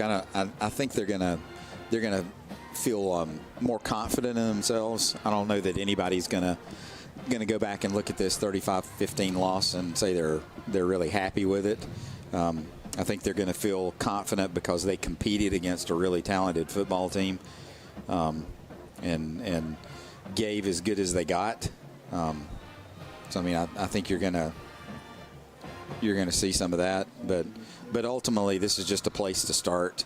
But I'll say, from watching a lot of games for first-year coaches here over the years, this is as good of a first game as you'd want to see in terms of how far along the players are in understanding what they're trying to accomplish and staying with it. Yeah, besides that, you'll have some naysayers that want to poo-poo this offense, by the way. I've watched a lot of Gilmer games in my time here where they didn't score a single point and really didn't get close. And so you say, only 2 scores. Well, an offense where they're just figuring out how to run it has a chance to be better. And I think that the scoring drives have been good, and they've had other chances to score as well. So it'll come along. Well, you can talk about that a lot, but I mean, over the years, I've heard a lot of folks talk about, why don't we go to 5 wideouts? Why don't we throw the ball 40 times a game and open it up? And you got to have skill set to support that. And it's just, and that's not a Gilmer County thing. That's really a North Georgia thing. It's a small town thing. It's, you've got, traditionally this has been an agricultural community, and you got big, strong kids. They're not necessarily the fastest in the world, but they're big, strong, and they'll compete with anybody, and they'll knock you block off. And so you got something to work with there. You take it and you use what you got. And as you say that, smallest kid on the field takes the ball. You got to have those little scat backs too. And it'll be a 4th down coming up for the Bobcats. By the way, while we have just a second, a shout out to our crew tonight. Our director, Trevor Williams, on replay, Nick Boker. Graphics sitting right up here with us in the air conditioner, Caleb Block. He's gotten comfortable over there taking a couple naps. We're glad he's up here enjoying the temperature with us. Our camera operators tonight, Noah Jensen down there in the end zone, Elijah Sampson, and Charlie Roper. That's Elijah down in the end zone. There's Charlie, and Noah's around here somewhere. And by the way, thanks to the Gilmer AVT crew. They are led by their instructor, their teacher, Trey Rickman, who Gilmer athletics people are familiar with.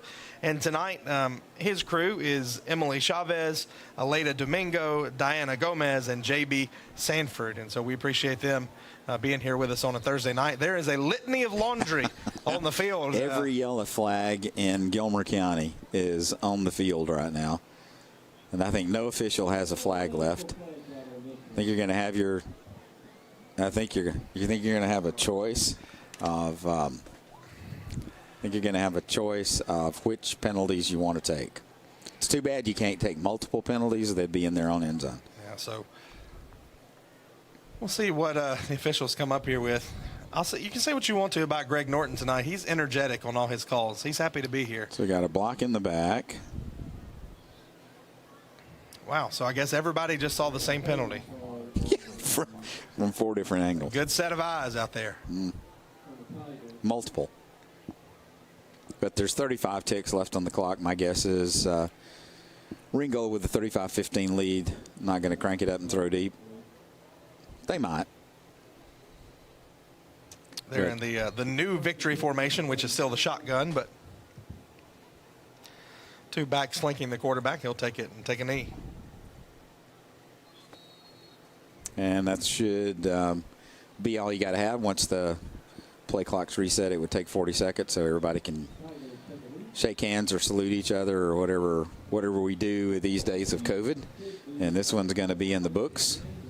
35-15 loss for the Bobcats. First under Coach Standard here in LJ, and a Thursday night to remember. Maybe back 4 or 5 years from now, remembering how it all started. Yep, and I think that's one of the things we will look back on and say, hey, that was a loss, but look at what it turned into in the development of this program. Zeros on the clock. We will step aside and have some post-game coverage for you. 35-15, our final here from Gilmer. Whether you're in the mood for chicken strips, a delicious burger, our classic banana split, or an upside-down thick blizzard treat, we've got you covered.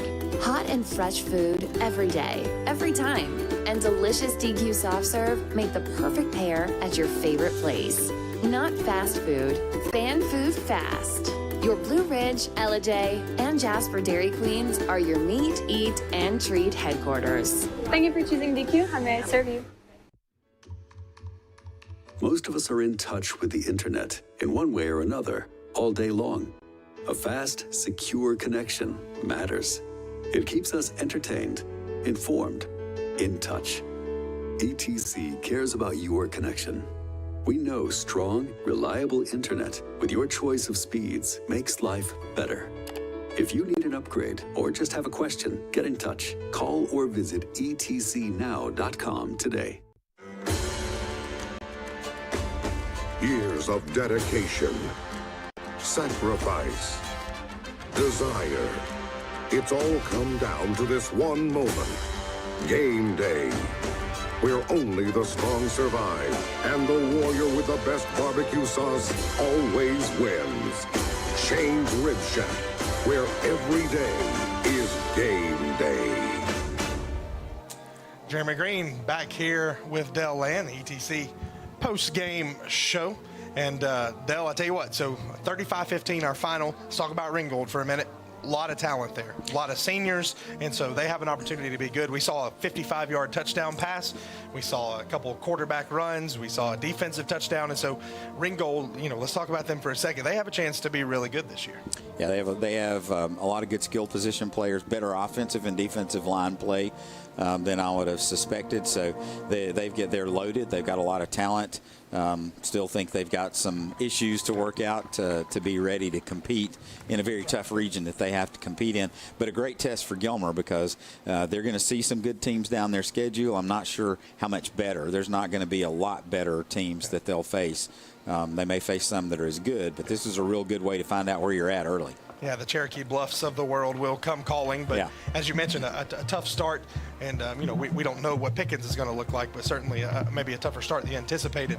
Let's talk about the Cats for a minute. For the debut of Coach Paul Standard, there were some ugly things, and the one interception, pretty ugly. A couple of decisions, the fumble was really ugly that led to a touchdown. Momentum changing things, penalties. There was some ugly. There was some bad. We saw some bad. A couple of plays you'd like to take back, do things differently.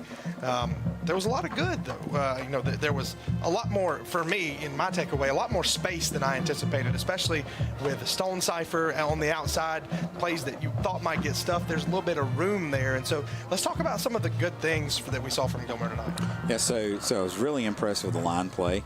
Very impressed with the fullback because a wing T offense won't work without a fullback. You have to have one of those so that it's respected. Thought they did a very nice job of moving the line of scrimmage, staying within the things that they do. Really, the only time they got in trouble is when they got outside of what they are normally going to do. I think they got a little bit caught up there late in the first half when they got the fumbles on the punt and had the ball on the 25-yard line with an opportunity maybe to go into halftime with the lead, and then sort of broke out the passing game because they were late time-wise.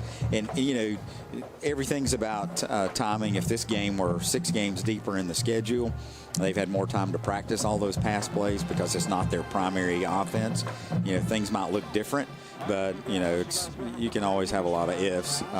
The reality is in those moments, there's still a little bit left to go in order for them to be polished. But it's tough to run that offense without players that have been in it a while. Certainly, we are glad to have Coach Standard here in our area, looking forward to what he does with this Bobcat program. Yep. Let's turn the page. So far, we have been in 2 different places than we anticipated being so far. So right. Our plan is next week to be just down the road in Pickens County when the Dragons welcome in White County. Maybe so. Stay tuned to our ETC Facebook page, and we'll let you know where we want to be. But the plan is to be at Pickens. On behalf of our entire crew, we thank you for being here tonight. On behalf of the Hall of Famer Dell Lynn, I'm Jeremy Green. We will see you next week. It's Friday Night Lights here on ETC.